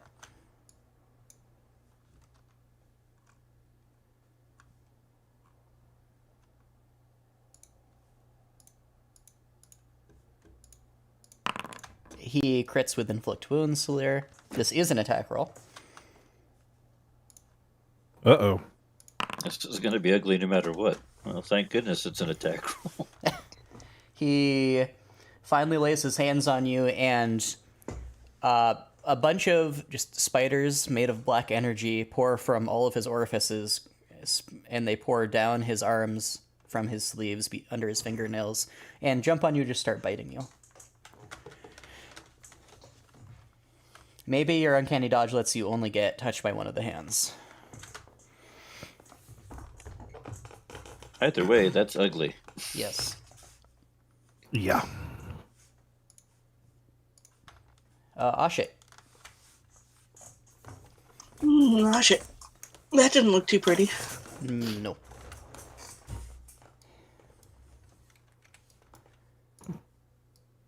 He started his turn in your aura, is that correct, Ashe? Yes. Alright, would you like to use your reaction to make him make a save? Yes. And that's Constitution, correct? Uh-huh. He fails. Whoops, that was a disadvantage roll, shouldn't have been. He rolled an 8, he fails. That's that is 1d6, 2d6.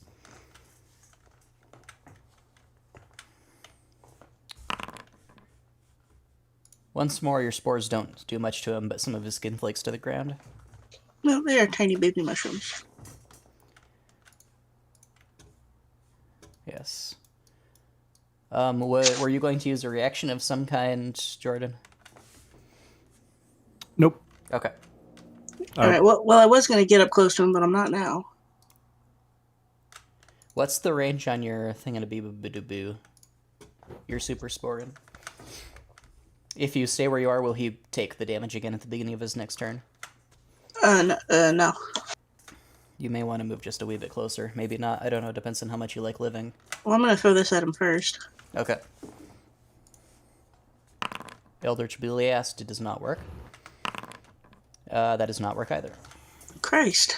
You're the one who built him. You shouldn't have made him have such high armor class. Yeah, when Goris dies and comes back, he'll have 11 armor class. You're welcome, guys. You're gonna just hold out a board and he's gonna walk into it. I thought this was like Wrath pinned to a skeleton, not It Wrath is. himself. He's still wearing the armor. If you'd given the same armor to a skeleton, they would have had the same armor class. Oh. Yeah, that's true. Are you gonna do anything else? Yeah, I'll Okay. move here as much as I don't want to. So, Lear, your turn. There is, by the way, 15 feet behind you, a gaping hole that leads into the ground. You should be careful you don't trip into it.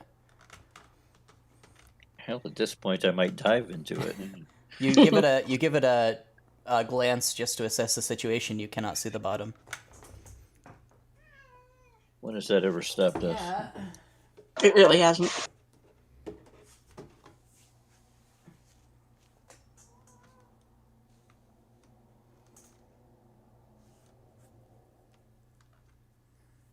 So I guess I will go ahead and whack him some more. All right. Maybe someday the old bastard will die. He's done once before. Maybe he'll make a habit of it. It seemed to toughen him up, though. It was, a built character. It was a good experience. It's a fail.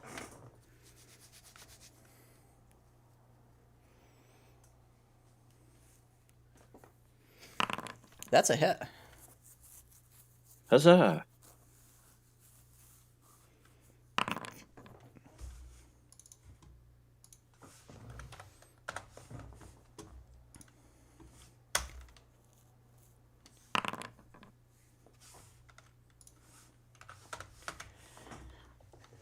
You give it a good old tear, and the skeleton wrath begins to groan. It lets out a high-pitched, angry screaming. It's not very loud, it's just high-pitched. It's like if a very, very, very large mosquito was whining next to your ear. Oh, goody. And I think I'm just going to move as far away from him as I can get. Okay.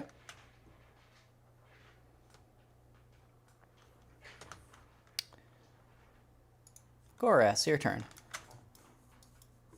All right. Boris wants the spiritual weapon to stop. Stop He's afraid of it. spiritualing. So he's gonna mind whip. All right. None of these attacks that he's received, by the way, have seemed to make his concentration shift at all. Mm. Of course, losing a bonus action is losing a bonus action. And movement. Yes. He fails. So, he takes 9 psychic and must Excellent. choose, one of the 3 options. Yep.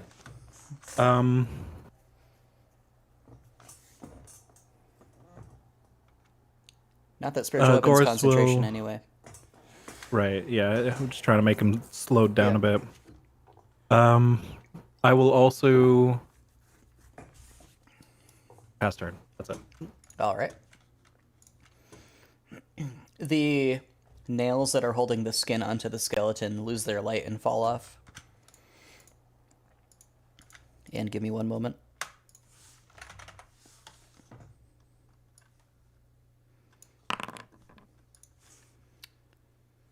The skeleton shrugs its way out of the skin, which the skin just kind of weaves its way into the chain of the armor and maintains its upright form, while the blackened skeleton screams real bad and is going to try to eat you. Oh, shit. I'm good. Now you can... One second. Cat, stop. You can have your thing work on either Wrath or the skeleton. The skeleton. Okay. Then it will make a con save. So now there's 2 of them. This is getting out of hand. The skeleton is not resistant to necrotic. Interesting.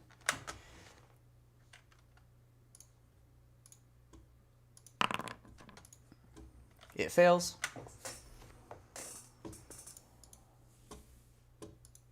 Ooh, it's raspy.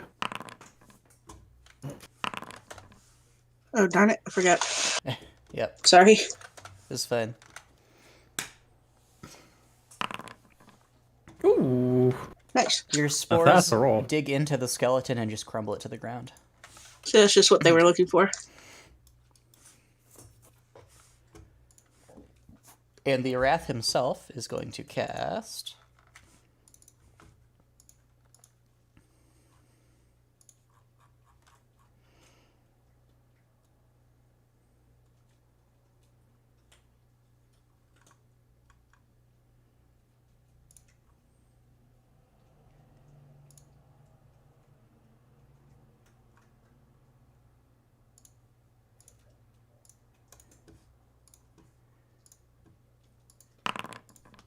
Cure Wounds on itself.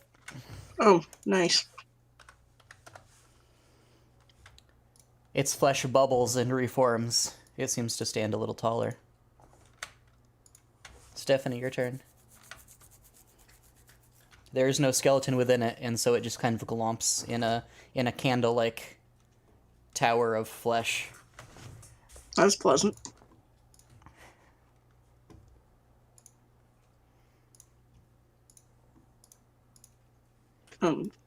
Shoot, I don't know how to... What are you doing?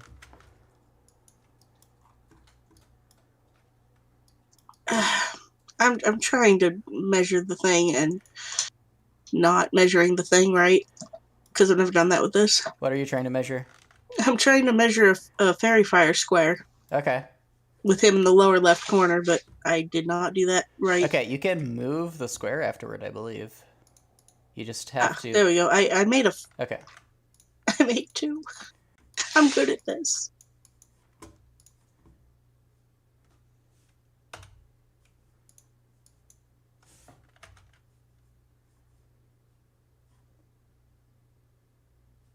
Christ, I can't fix it. I don't know. If you mouse over the icon of the one you want to delete and hit delete, Uh-huh. that should delete it.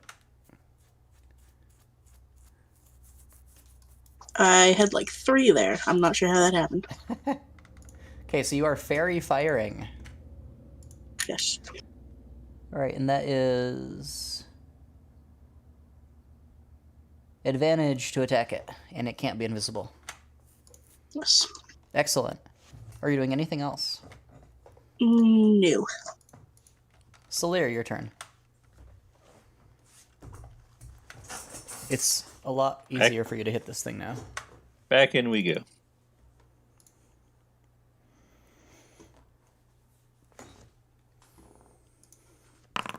You hit.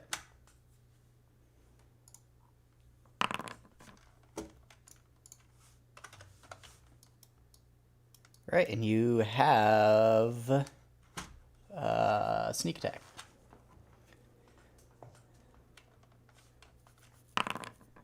Nice. You cut off bits of flesh that go flying. They glow for a few moments before the glow fades. That hits.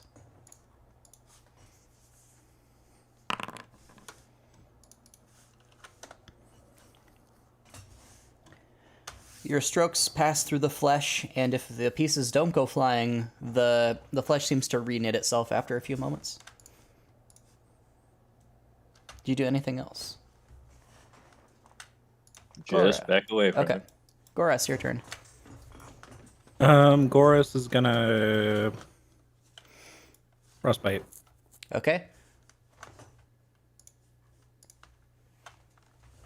You might want to take one step upwards so you're not neutral. Because otherwise Ashit will be intervening between you. It's a saving throw. Oh, sorry. And that will not be at disadvantage. It's only attack rolls, correct? For Yep. Fairy Fire. He fails. All right, he takes 6 cold and has disadvantage on his next attack. All right. And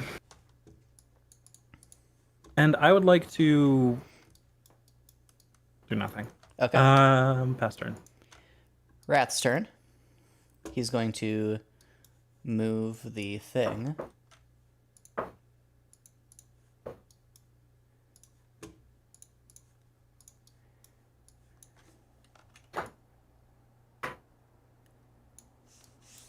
He's going to try to attack the guy who keeps bugging him.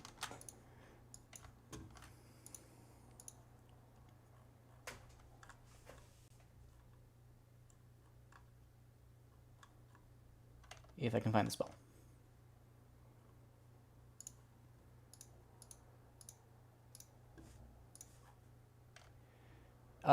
Will this have disadvantage if it's a spiritual weapon?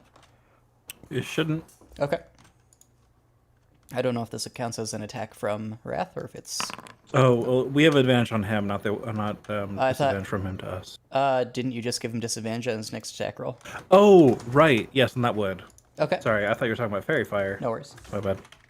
The spiritual weapon attacking counts as his attack?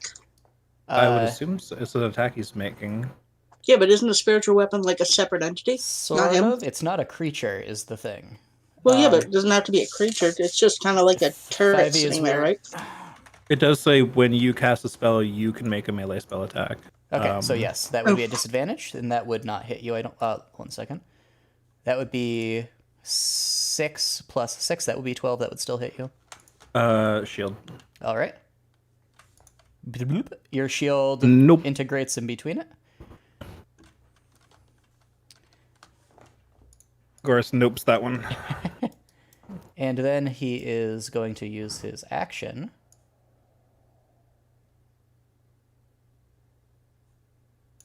And he is going to Sacred Flame you, Mr. Goras. Oh boy. That's a disadvantage DC 14 dexterity save because you were within 5 feet of the spiritual weapon. Okay. That is going to be a failure. Goras is focusing too much on his shield, and the flame comes up behind him. That's going to be 9 radiant damage. Oof.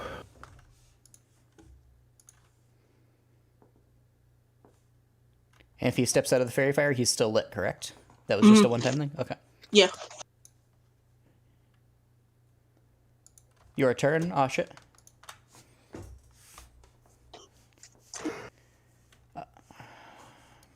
Oops. All right, was the Halo of Spores was supposed to be during his turn, is that correct? Did we Yeah, already he do just it during moved his in. turn?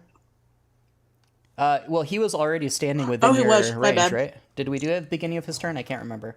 Yes, we did. Okay, I'm sorry. so that would only happen once because you only have one reaction. Sorry. It is fine. I don't think you did that this turn Okay. because Goris has been intentionally. Oh, you're not right. We pushing him. didn't do it that turn. Yeah, Okay. Goris has You're been not pushing him away because he would So stay inside your range. He will Constitution save.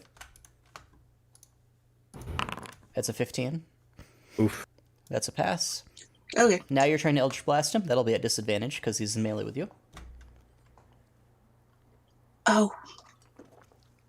Then can I step out of the way first? Yep, he'll have attack of opportunity.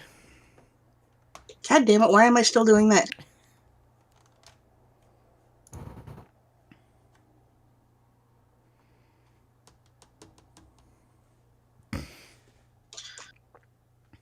How do I get out of this?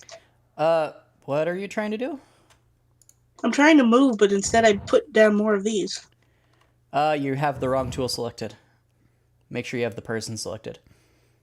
Oh, Wrath should have more HP because he's a Disciple of Life. He should have regained additional hit points equal to 5.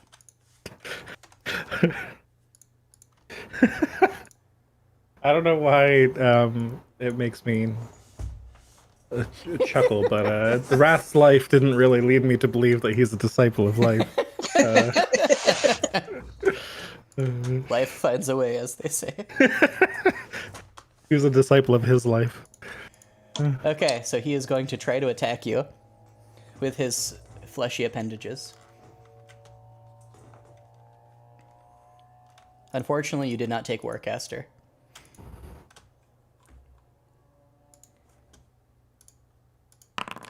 That does not hit. Alright, am I attacking him at advantage now? You should be, I believe. Okay. If I was attacking at disadvantage before, would that would cancel balance out? Okay. Sorry, I should have clarified that. That does not hit. That does not hit. God damn. Do you do anything else? No. Okay. Solir, your turn.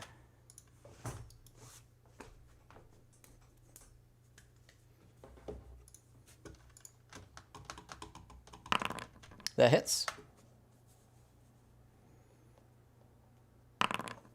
Nice. You may want to not do sneak attack and wait and see if your next attack crits, because your sneak attack will get critted also. Of course, you may not hit with your next attack.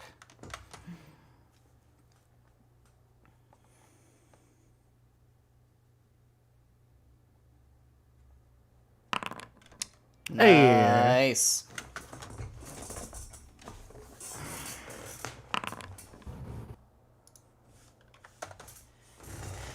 You stab him right through the back of where his head should be. I think Sleer just nothing personal to him. And how do you kill this thing? Oh, I'm taking the head clean off. I've Nice. wanted to do this for many years. You take the head off and the brain kind of twirls in the air, and you just deftly cut it in half. The thing falls in a pile of sludge to the ground, drooling from the bits of the chainmail before the chainmail itself rests, and everything that was on him in whatever way could be considered on him disintegrates. A foul mist rises. You're out of combat. As the spiritual weapon fades, Chorus would just kind of like shoo it away with his telekinesis, like he's brushing off a spider or something. Like, "Ugh."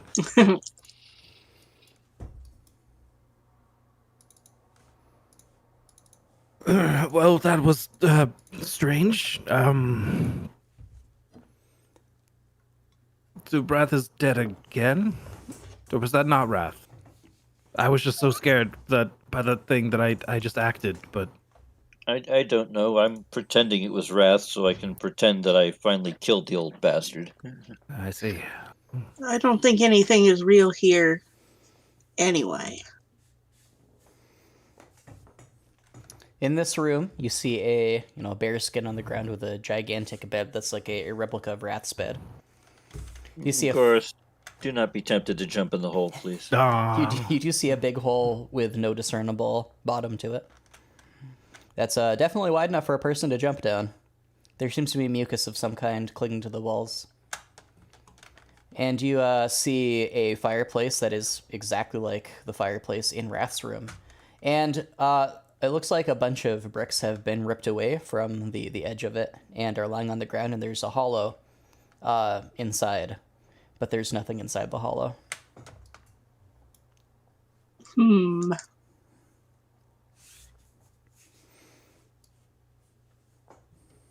Can you imagine if I had said yes and had to serve that thing for all eternity?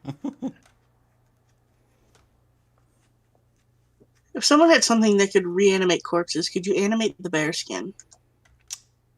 Usually the corpses have to have not been dead for a certain amount of time, I think. Just Or hypothetically. they just... often they turn into skeletons or zombies. That's a really interesting question as to what would happen there. Dibs on making the necromancer taxodermist my next character. Oh Give it man, that'd the- be awesome. We'd give it the That stats of would an be animated awesome. rug. You just have a collection of furs and you throw one out there and it animates. It's like Pokemon. You just throw a bundle of skin to the ground and it animates itself. Oh god, you could sew a bunch of skins together. That'd be beautiful. I think I shared a picture of that in one of our older games.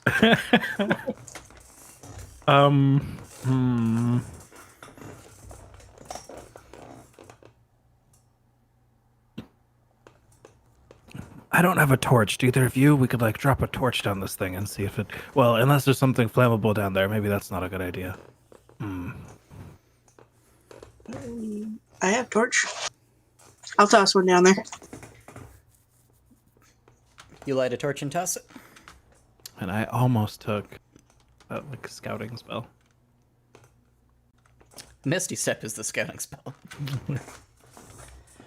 Alright, you toss the torch down. It falls a long, long time. And then, if you squint, you can finally see it come to rest on a pile of slimy, naked humanoids that are just writhing in a pile. They scream as the fire touches them. And, the screaming continues a very long time because they don't really have a way of putting the fire out. Oh no. Eventually, the fire goes out. You're not sure why. Okay, don't Screaming jump down continues. It's maybe 150 feet down. there. I'm just gonna pretend I didn't do that.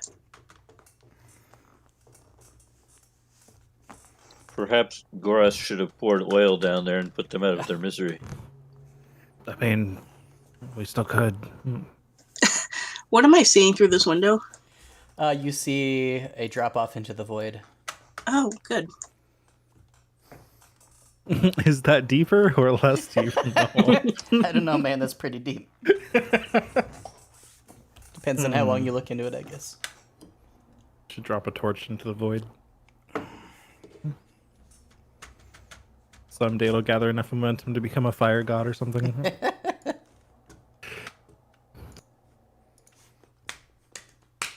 Are there any portals under this bed? There are none that you can find.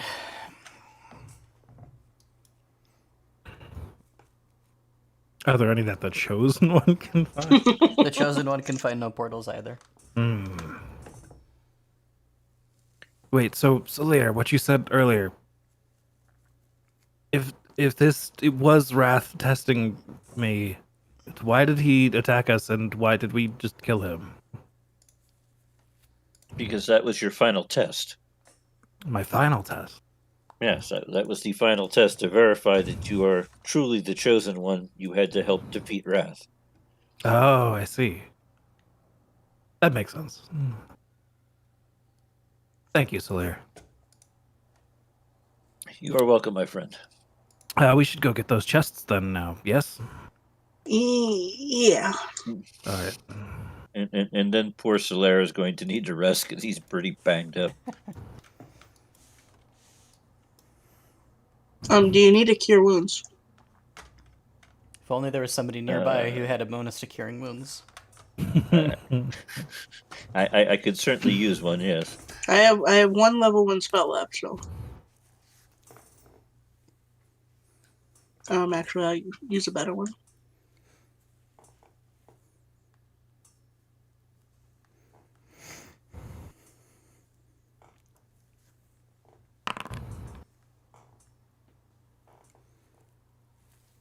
Thank you very much.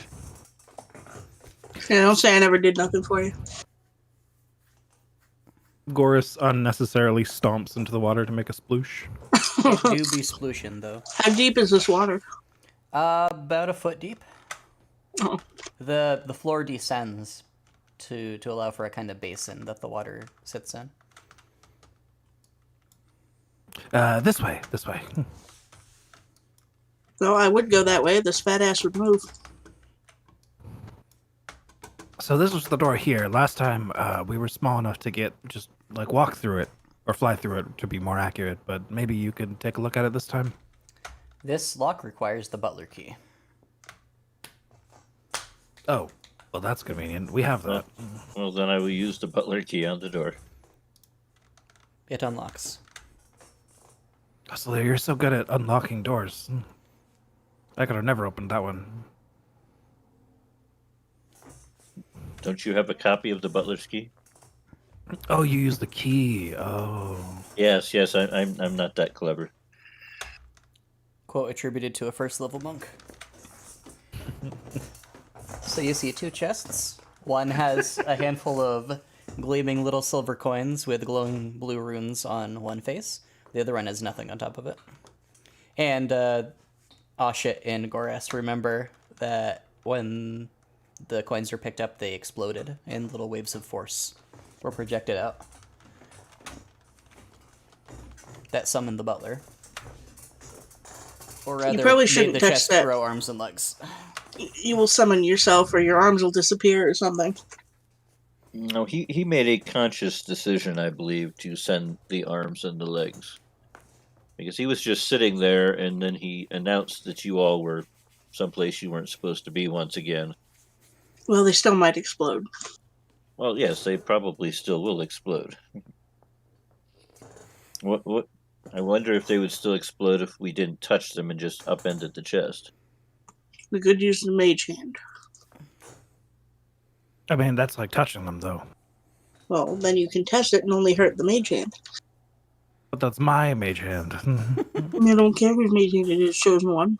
You realize it's connected directly to my brain, right? I think your brain can take one for the team. But okay, what if I just generated some wind and tried to whoosh them off? Whatever. I just thought with your mage hand, with your exceptionally large and capable brain. You know what? You might want to step back just in case, though. I want to use prestidigitation to see if I can create enough of a gust of wind to just knock some of the coins off. You can knock I'm some of going the to coins crouch off. down, behind the chest there. They plorp into the water and nothing happens. They just sink to the floor. Whoosh. All right, I whoosh all the rest off. Plinkety plonk. Well, that was anticlimactic. I open the chest. Inside, nestled into a carefully carved out frame for it, is a silver bell covered in intricate patterns. The clapper inside is very thoroughly muffled. Oh, this one of the treasures we're after. I'll grab it. All right, 1 second. I'm gonna try to make an item for it. Okay. So do we trust this blue guy that if we give him back something, he's not just going to proceed to kill us? How much do you trust anyone?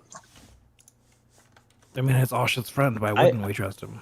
I trust all of these people more than I trusted Wrath. I smack him.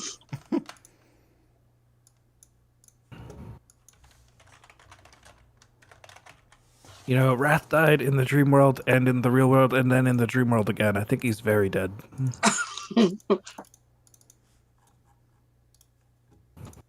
I have never had a character triple die. You've never yet had a character triple die, but it may very well happen. What's the other one? One moment.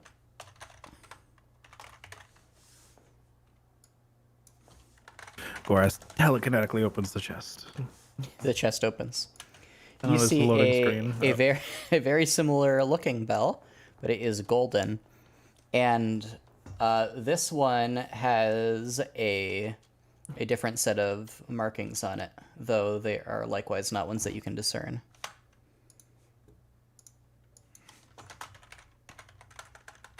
There's clap- nothing else in these chests, just a Correct.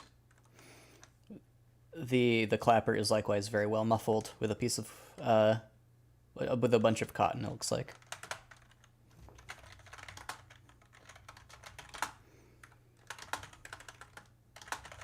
So we very nearly all died here to retrieve a bell. There's a lot of places we haven't been. Would it not have been easier to just buy the thing a bell? There's a lot of doors we haven't been through. There might be treasure somewhere else. Well, I'll hold on to both of these, I guess. Celia, this is the thing that we were telling you about.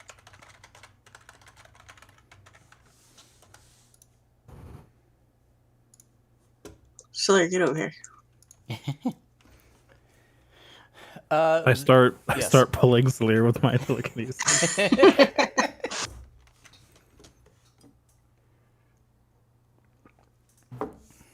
Using this laptop to move around in this thing is a pain in the rump. I imagine. Why aren't you just using a mouse?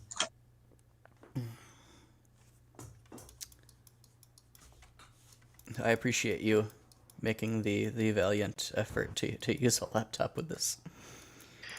See, it would have helped if one of you had stayed outside one of the passages so I knew where the hell you went. You see an altar of some kind, upon which is a stone arch. Within the arch is a glowing purplish whitish disc of glowing energy. You can see the wall through it, but you can also see the vague silhouettes of several humanoid creatures within it. I believe we determined we need to destroy this.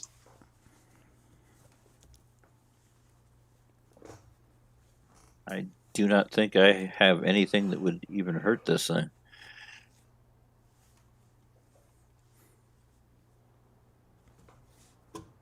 Hmm. I mean, I could set it on fire, but that's about the best I got. You could ring a bell at it aggressively. Does this bell even ring? It looks pretty muffled. I think we could probably take the packing out of it so it wouldn't be muffled any longer. I look around the thing. Do I see any keyholes? You do Random not. thought? Okay. I don't think the butler key will work here. Actually, you know what? That would make perfect sense. There is in fact a butler key on it. Oh, Oh, well, look at that. Celia, job, I'm glad you Jocelyn. found that. I couldn't find it with my eyes, but your eyes are so much sharper than mine. Do we actually want to mess with this thing? it looks like something that should be destroyed, yes.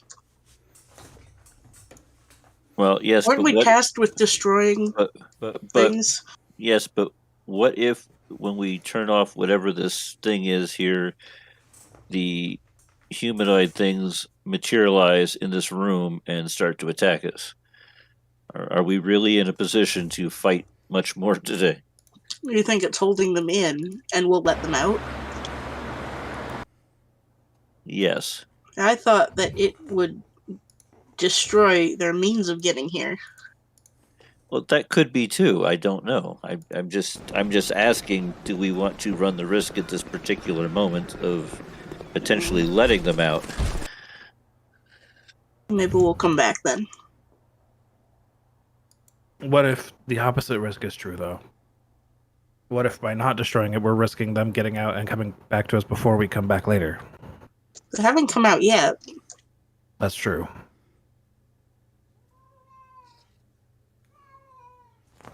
Did anybody try, like, throwing something through there?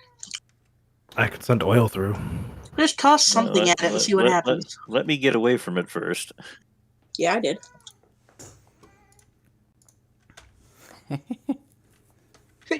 You're up, Grass. Do you toss a vial of oil through it?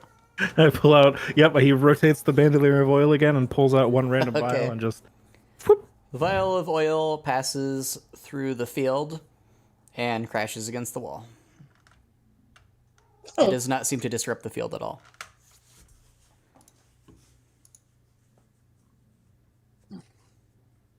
So what would you all like to do? I'll leave it for now. We'll try the doors we haven't tried yet. Okay. Splash, splash, splash. If only I Splash, knew how splash. to make something magical and not magical anymore. Sort of a D-magic spell. Hmm. Is this a butler keyhole? This is a regular lock. When do y'all get in there?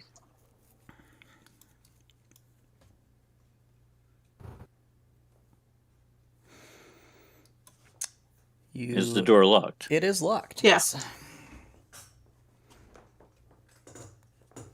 If you would like to thieves' tools, please give me an acrobatics. Just 5 Finger things. exercises.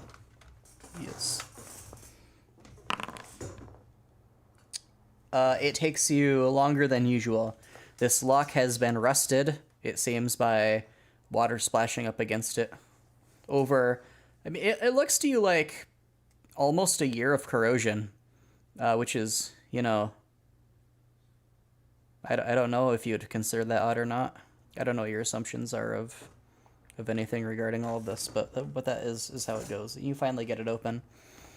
It was a pain in the butt, though.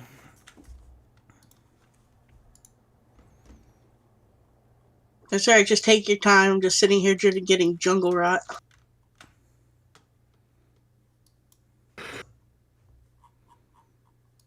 You know you can use the keyboard to move, right? It is a very nice feature, You can just use the arrow keys. as long as you're selected.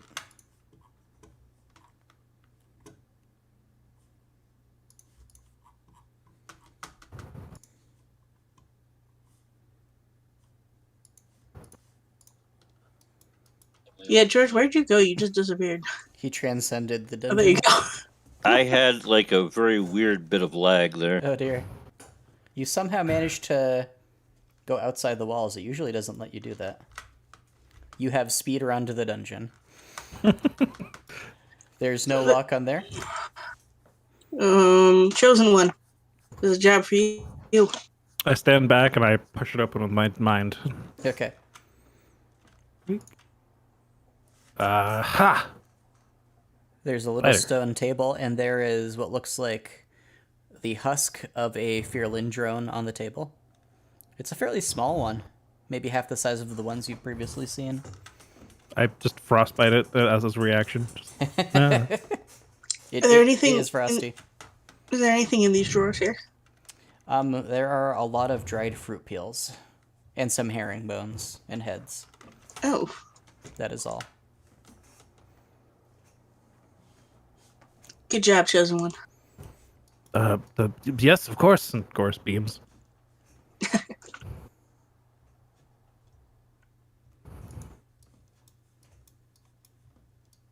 So if we got the treasure and we just need to destroy the thing and then we can get out of here, right?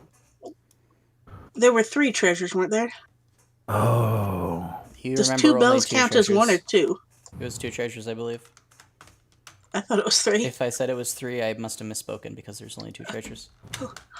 Well, does a bell count as 1 treasure? Or does 2 bells count as 1 treasure? Or That's a 2? very good question.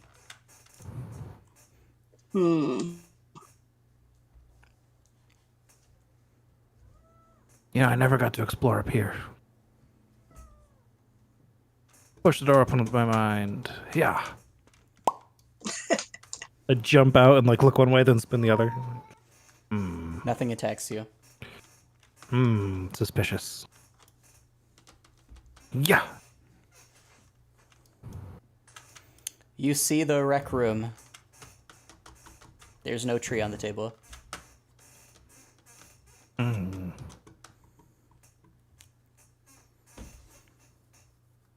No lock. Push. Yeah. Oh, hey, onions. There are 2 onions, and there is a mug of water on the table. Don't drink that. I've had plenty of fluids ingested today. Some of them intentionally. And here, Salir, you find the girls' room. Or at least there are 3. No, Solaire, you can't go in there. There are 3 girls' beds. And there's... It's okay the girls aren't here. This door has a butler's lock on it, but on this side there's also a little lever that disengages the lock. Would like to unlock it? Sounds good. Okay. It is unlocked. There is a placemat on the ground. Placemat, floor mat, shoe mat, dirt mat. Rug? You should not. There we go. The chosen one. You have gotten here before us. That is amazing. Yes, I didn't want to go in the girls' room, so I ran around very fast. That's why you're the chosen one. Of course, puts his hands on his hips and just beams like a superhero pose.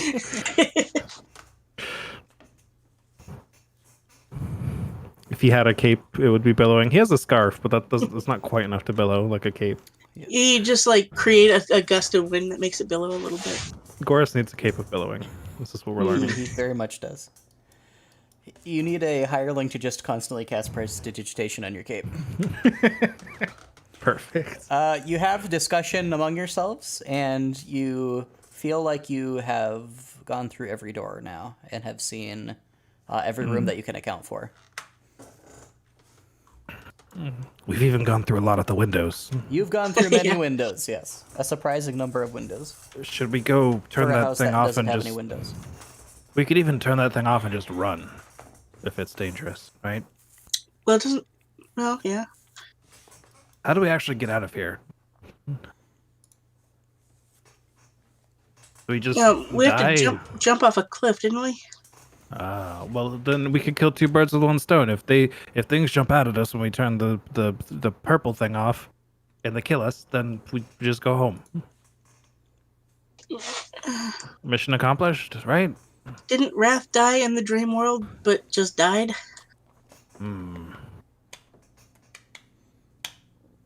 That's true. If we can't die here, then how do we get out then? We were told how to get out. We had to jump off of a ledge. Oh, so we won't die jumping off the ledge? That's what we were told. I thought we just had to wake up. But waking up by jumping off the ledge. The butler told you that you could leave by jumping off the ledge. It wasn't the eye creature who told you that. Oh, I thought it was. The butler was like, "Get out of my house, jump off the ledge, and you'll wake up." He was also the butler. That may or may not be, good advice. Where is the ledge? We do also have that cocoon thing back in that very Yes, first room you to do. deal with. I Right. would like... Sorry? As for where is the ledge, you guys are kind of like on an island of ground in the void. Like Okay. if you just went outside, the ledge is there. Sorry, Jordan. I'd like to cast Sending to the blue blob thing that was Ashit's friend. Okay. Regardless of the range of the spell, you can send it to him. Okay. It does say if the target's on a different plane than you, there's a 5% chance of failure. All right, so let's roll that. See if there's a natural 1 here. Nope. Okay. So, I'll just say to him, got 2 treasures, found portal thing. Should we turn off how to leave? Question mark. And that's the message. He sends It's like a back to psychic you. tweet.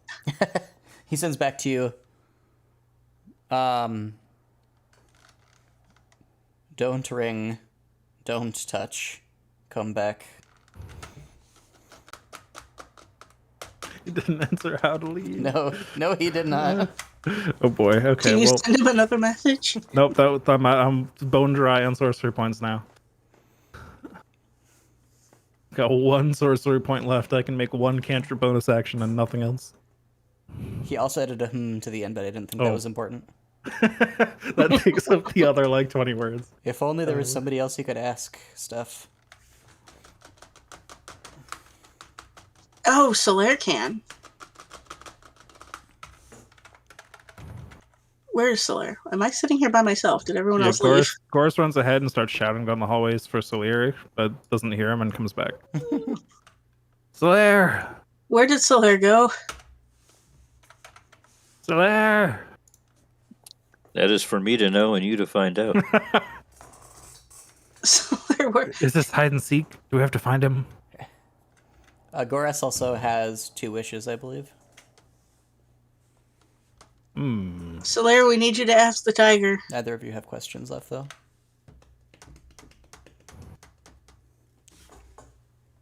I don't think that thought would come to Goris with a 7 intelligence. He would. No.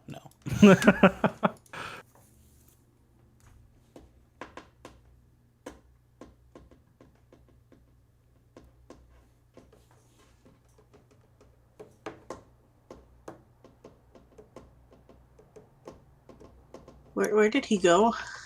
I've wandered around pretty much every place. I have not found a tiger. I slurp through the window All right. and into the tiger room. How are things going out there? We found treasure. Oh, what sort of treasure was that? Asks the deer. But do you want to trade a question for it? Yes, would you like to trade a question for it? We've been here since time immemorial, and he has not used a single one of his questions, says the tiger. Nor has he used any of his wishes, says the deer. Yeah, but I mean, I'll tell you the answer to that if you give me another question.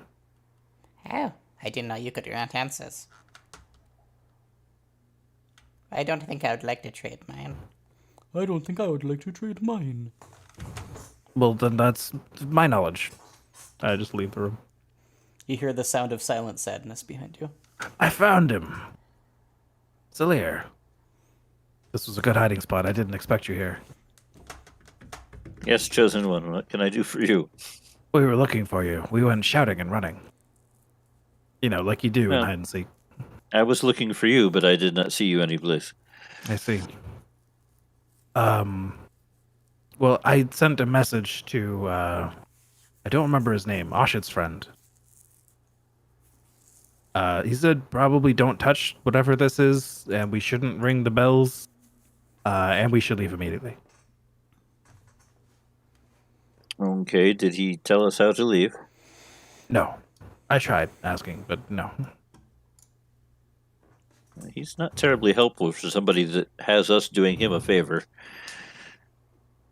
And yeah, that's you true. know, and we have things of his he wants. You'd think he'd, be a little more forthcoming.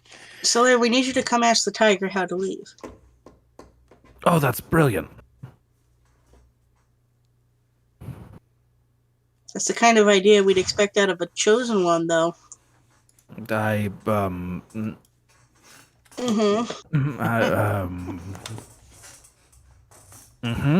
Every now and then he needs to be knocked down. I just was waiting for someone else to come up with it so that you all didn't feel too worthless, you know. Thank you. We appreciate it. It was very Yes, of course.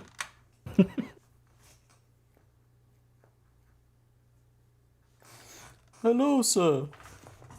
I can grant you 3 wishes. Surely a man such as yourself has things he wishes for. And I can grant you 3 answers to your questions, says the tiger. Don't get too excited. His wish granting abilities are incredibly limited. So I don't want to ask him then to send us back home.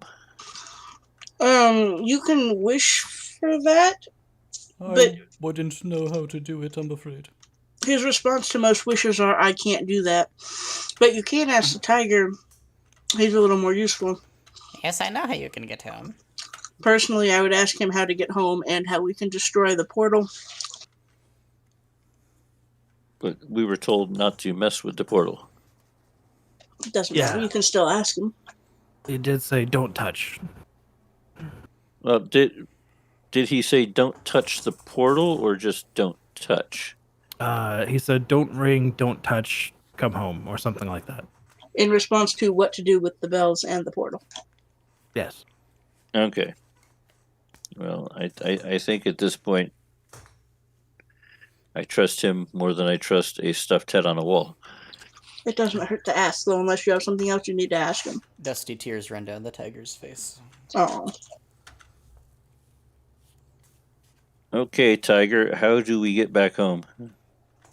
You must die in this place, or simply wait for yourself to wake. Okay, I think we've killed everything in this place, so I don't think anything's going to kill us. What does that portal do? That portal allows communication with the Lords Neverborn and the Master of the House. I don't think they'll be communicating with the Master of the House anytime soon. Why? What happened? I don't know that. Well, you'll have to figure that one out on your own. You have time.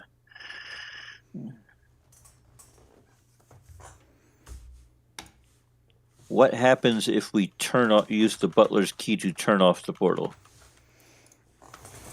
The Master will be unable to communicate with the Lords Neverborn until it is turned back on, and the Lords Neverborn will not have entrance to the house. I will give you a freebie.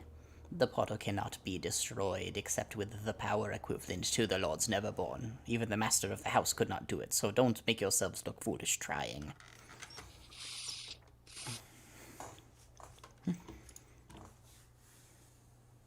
Well, it looks like we're here until we wake up then. Are you going to use the key? Oh, I don't think allowing them any more access to anything than they need is probably a good idea.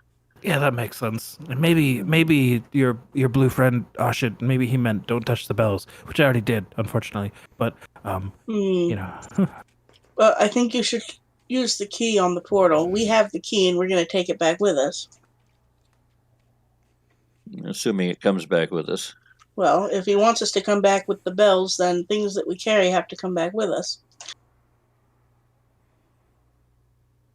Mr. Deer. Yes. Am I allowed to ask you if certain wishes are valid or within your power?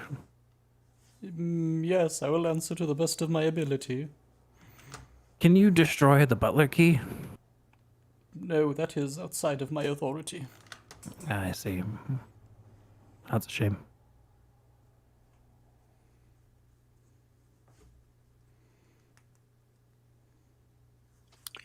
Now, what if by turning off the portal that alerts the, lords of wherever the hell they think they are? Or should we just leave it for now? No, I think you should turn it off. You think we should turn it off? Okay, well then I will go over there. Thank you, Tiger. You're welcome. Thank you for giving me something to think about.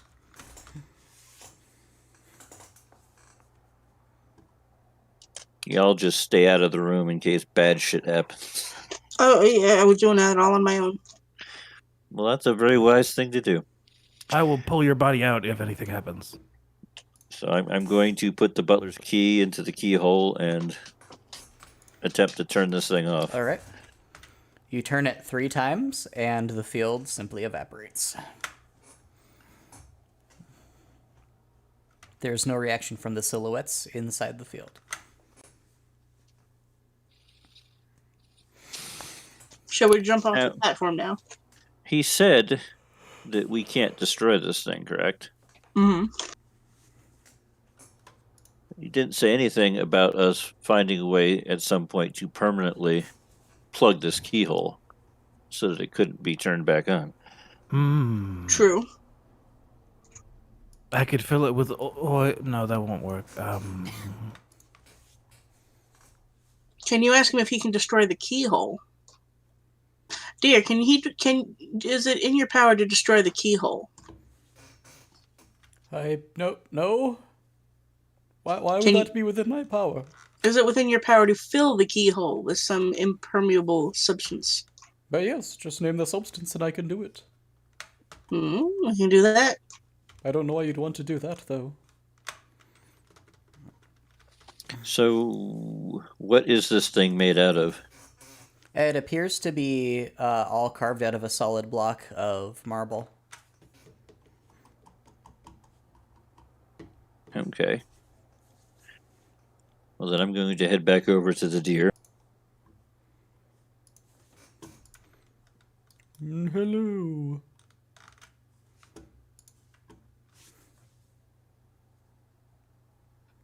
So as I understand it, you can fill the keyhole and the locking mechanism with marble if we wish. Yes, I could do that. Okay. Well, then I wish for you to fill the locking mechanism and the keyhole with marble. Your wish is my command. And if you take another look at it, you'll see that has been done.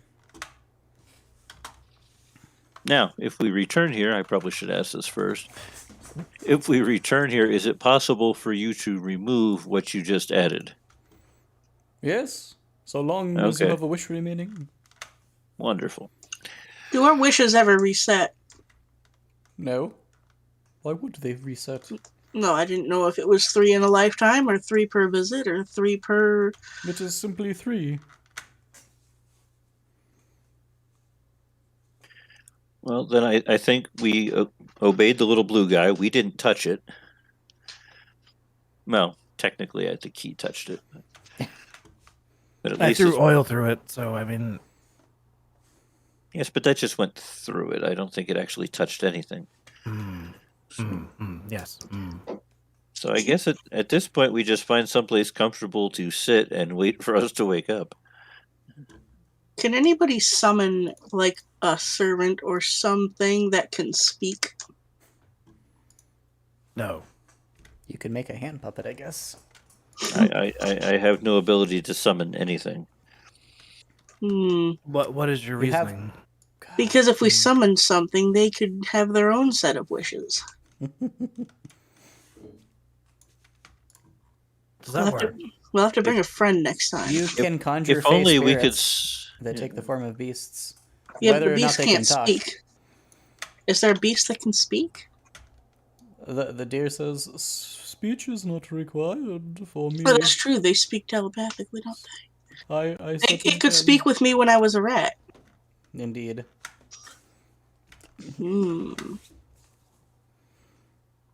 Well, yes, but can you control them to that extent that you could tell them? What if they wish to be free from their master and then attack you? Or what if they wish for direct harm against you before you can even respond? I can summon 8 beasts at a time. Each That's of what them- wishes. Each of them wishes 3 times for him to take 1 damage for having the audacity to squeeze their wishes out of them.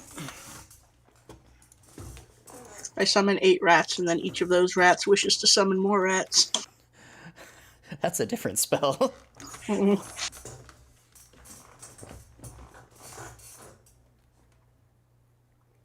It's something we could try. I have a question. Yes. When we leave this place, will I still be able to do this? And I slurp through the window. I have no idea whatsoever. I slurp back. What was that? Sorry, I was outside. I'm afraid I do not know. My power extends only to this realm. It may Okay. persist in the other worlds. Perhaps not. Okay. Fingers crossed. Oh, I don't have any 3rd level spell slots. We can't try it anyway. Yeah, I will thank the deer, and then I'm going to go find someplace comfortable to be and sit and. You have more wishes. There's nothing that I need.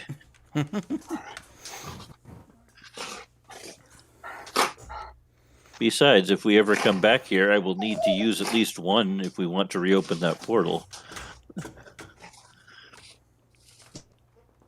I mean, we could say here.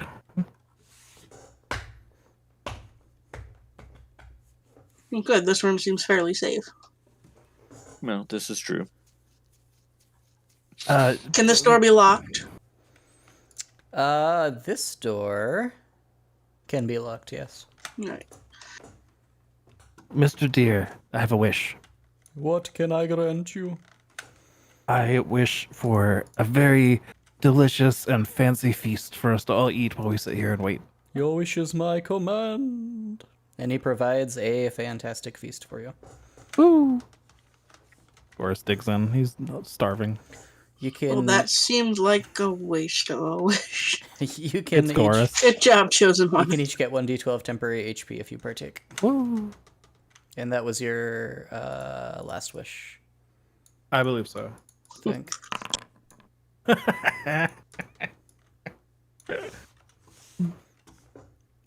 Good grief, I'm sorry. I should have said 2d6. You still would have gotten a 2, I'm sure. Yeah.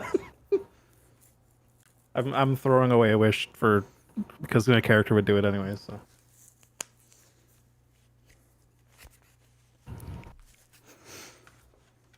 If you Goris want, you can wolfs get the food vodka down. from the other room and reset your...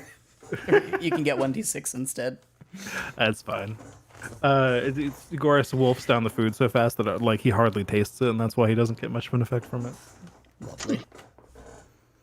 If you do nothing else, then after a certain amount of time has passed, you suddenly are blinking and waking up back in the orphanage.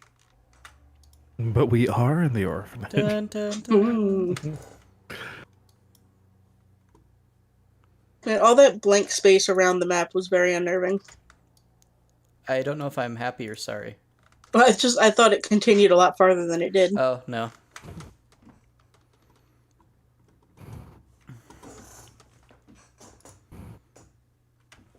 Now, does Goris still feel full from eating a meal, or does he wake up hungry? He wakes up hungry. I'm gonna go have some onions and sardines.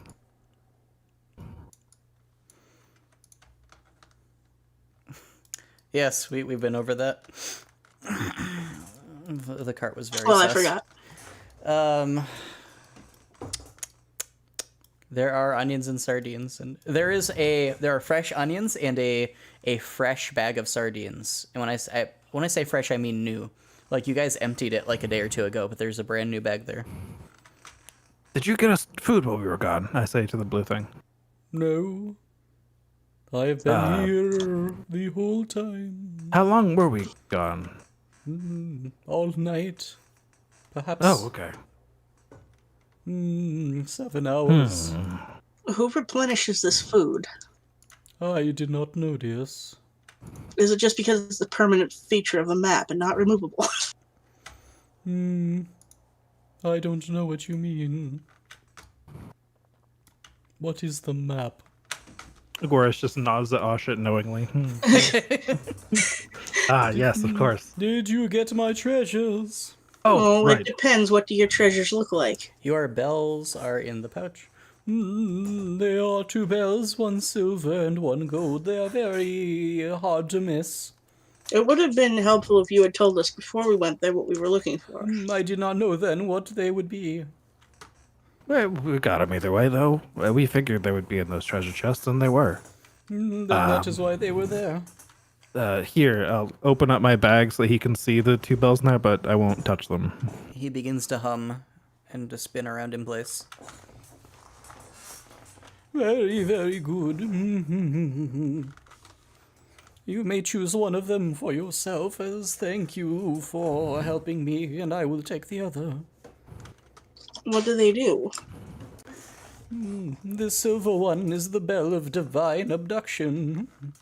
If one rings it, the gods will take umbrage at their existence and sweep them away to another place that I do not know. That's dangerous. Yes, this is why I told you not to ring it. And the gold one? The golden one is the bell of abnegation.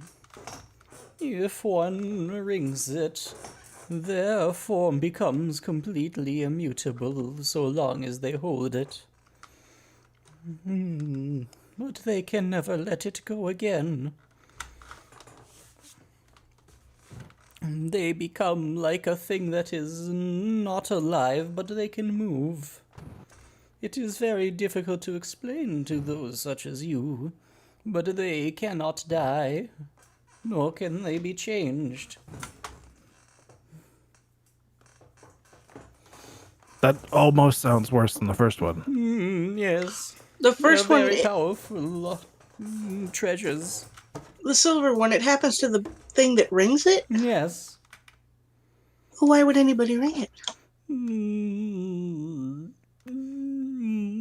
I cannot tell you that. I suppose. Does Both the of ring go these, with them when they get abducted?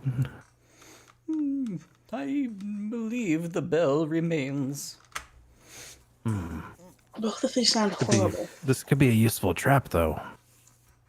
Yeah, I don't see any practical use for the gold one. Does somebody have to be holding the bell for the ring to work? I have never Or heard do of they it just have to ringing without cause it the ring? being held. If I put it on some string and somebody tripped over the string, would they be abducted? I cannot tell you. That has never happened in its history. I believe it is very hard to make a sound with it if you do not intend to ring it. My vote is the silver one. I'm sorry, George. Rest in peace. This isn't even that big of a map. I don't know why this map does it. We've never had good luck with laptops. Or George. Or technology in general. At So that when you house. mix the three, it's just not. Yep. You take the silver one, but it That's sounds my very vote, at dangerous. least. It does. I think that means it's a good weapon, though, right? If we can force somebody to take it, or trick them into taking it and ringing it, then we just take it back, and we get to reuse it, and they're gone. It sounds like something you could leave around for troublesome orphans to pick up. Oh. Oh, I'm sorry, did I say that out loud? Ignore me. I'm just a crazy old woman. I don't know what I'm talking about. you've got the concept, though. Yes, I just yes.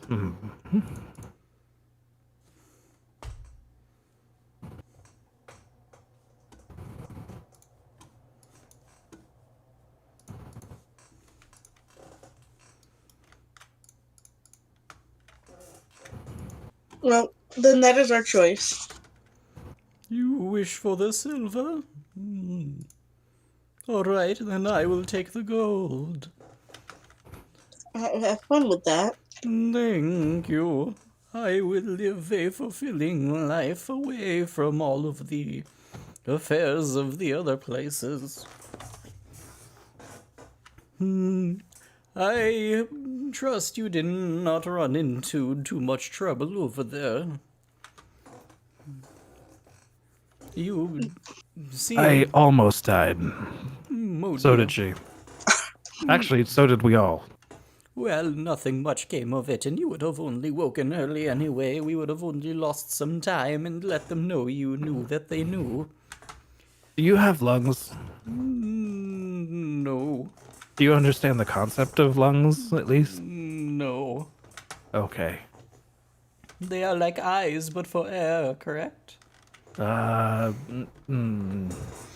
If by like eyes you mean they take in light?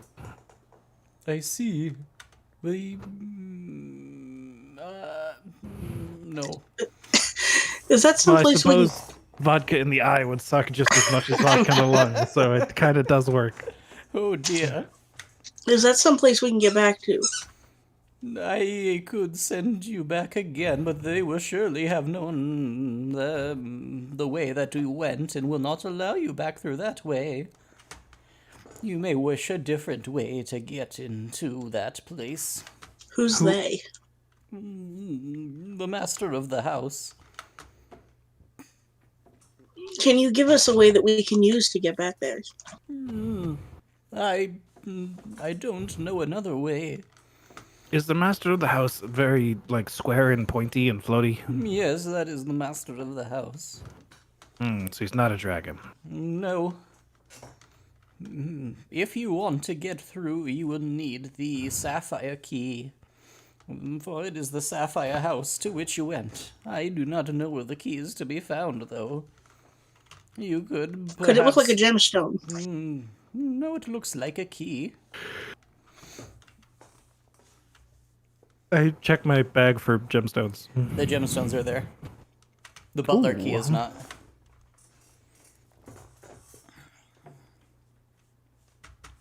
Does the lord of the house eat gemstones? I believe yes.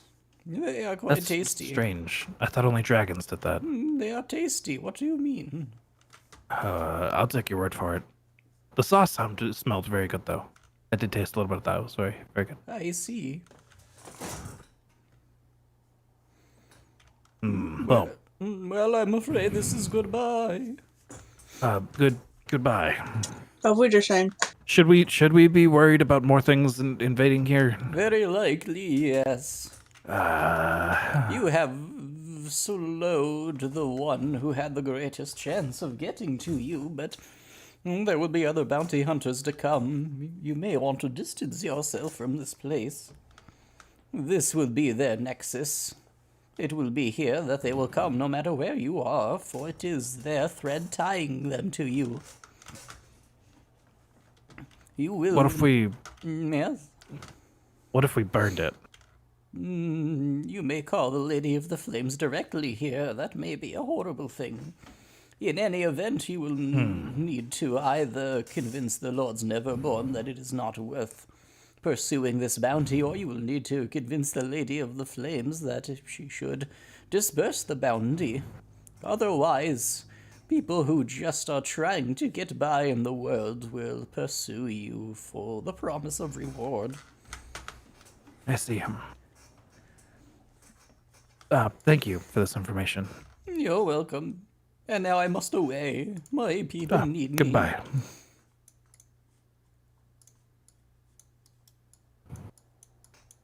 I'm so sorry. I had a real quick phone call. Can you summarize the last just couple sentences for me?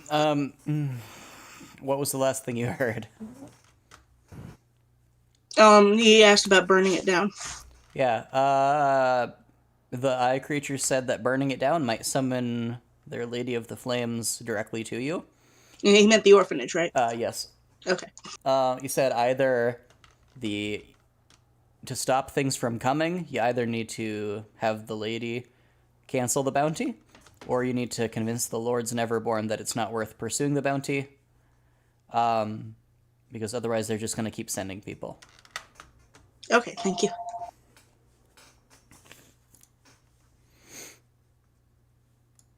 So now what? It's like morning, right? Do we It just is morning. go It to is. bed again? You guys just finished a long rest because you just finished a good night's sleep. Oh, okay. Nice. Yay.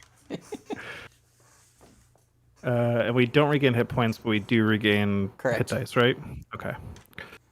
So I'm at 14, and I'm going to spend my hit dice. Oh, mine restored all my hit points. Is it not supposed to do that? It's not supposed to, but I can't make it not do that. Oh, shoot. I don't remember what I was at. I think you're at 42. There we go. Okay, Maybe. I'm back up to Okay. 31. I just need to remember to After my tell you dice. guys, mark what your HPs are beforehand. You can, it probably removed all your temporary HP also. You can have that back if you remember what it was. Which I think was 12 for 2 of you, and then 2 for Goras. Yeah, Yeah. sounds right. Excuse me. Unfortunately, I kind of have to get going. Okay, yeah, we've been playing for a while. It's a good time to break, though, I think. Yes. Yeah, good progress.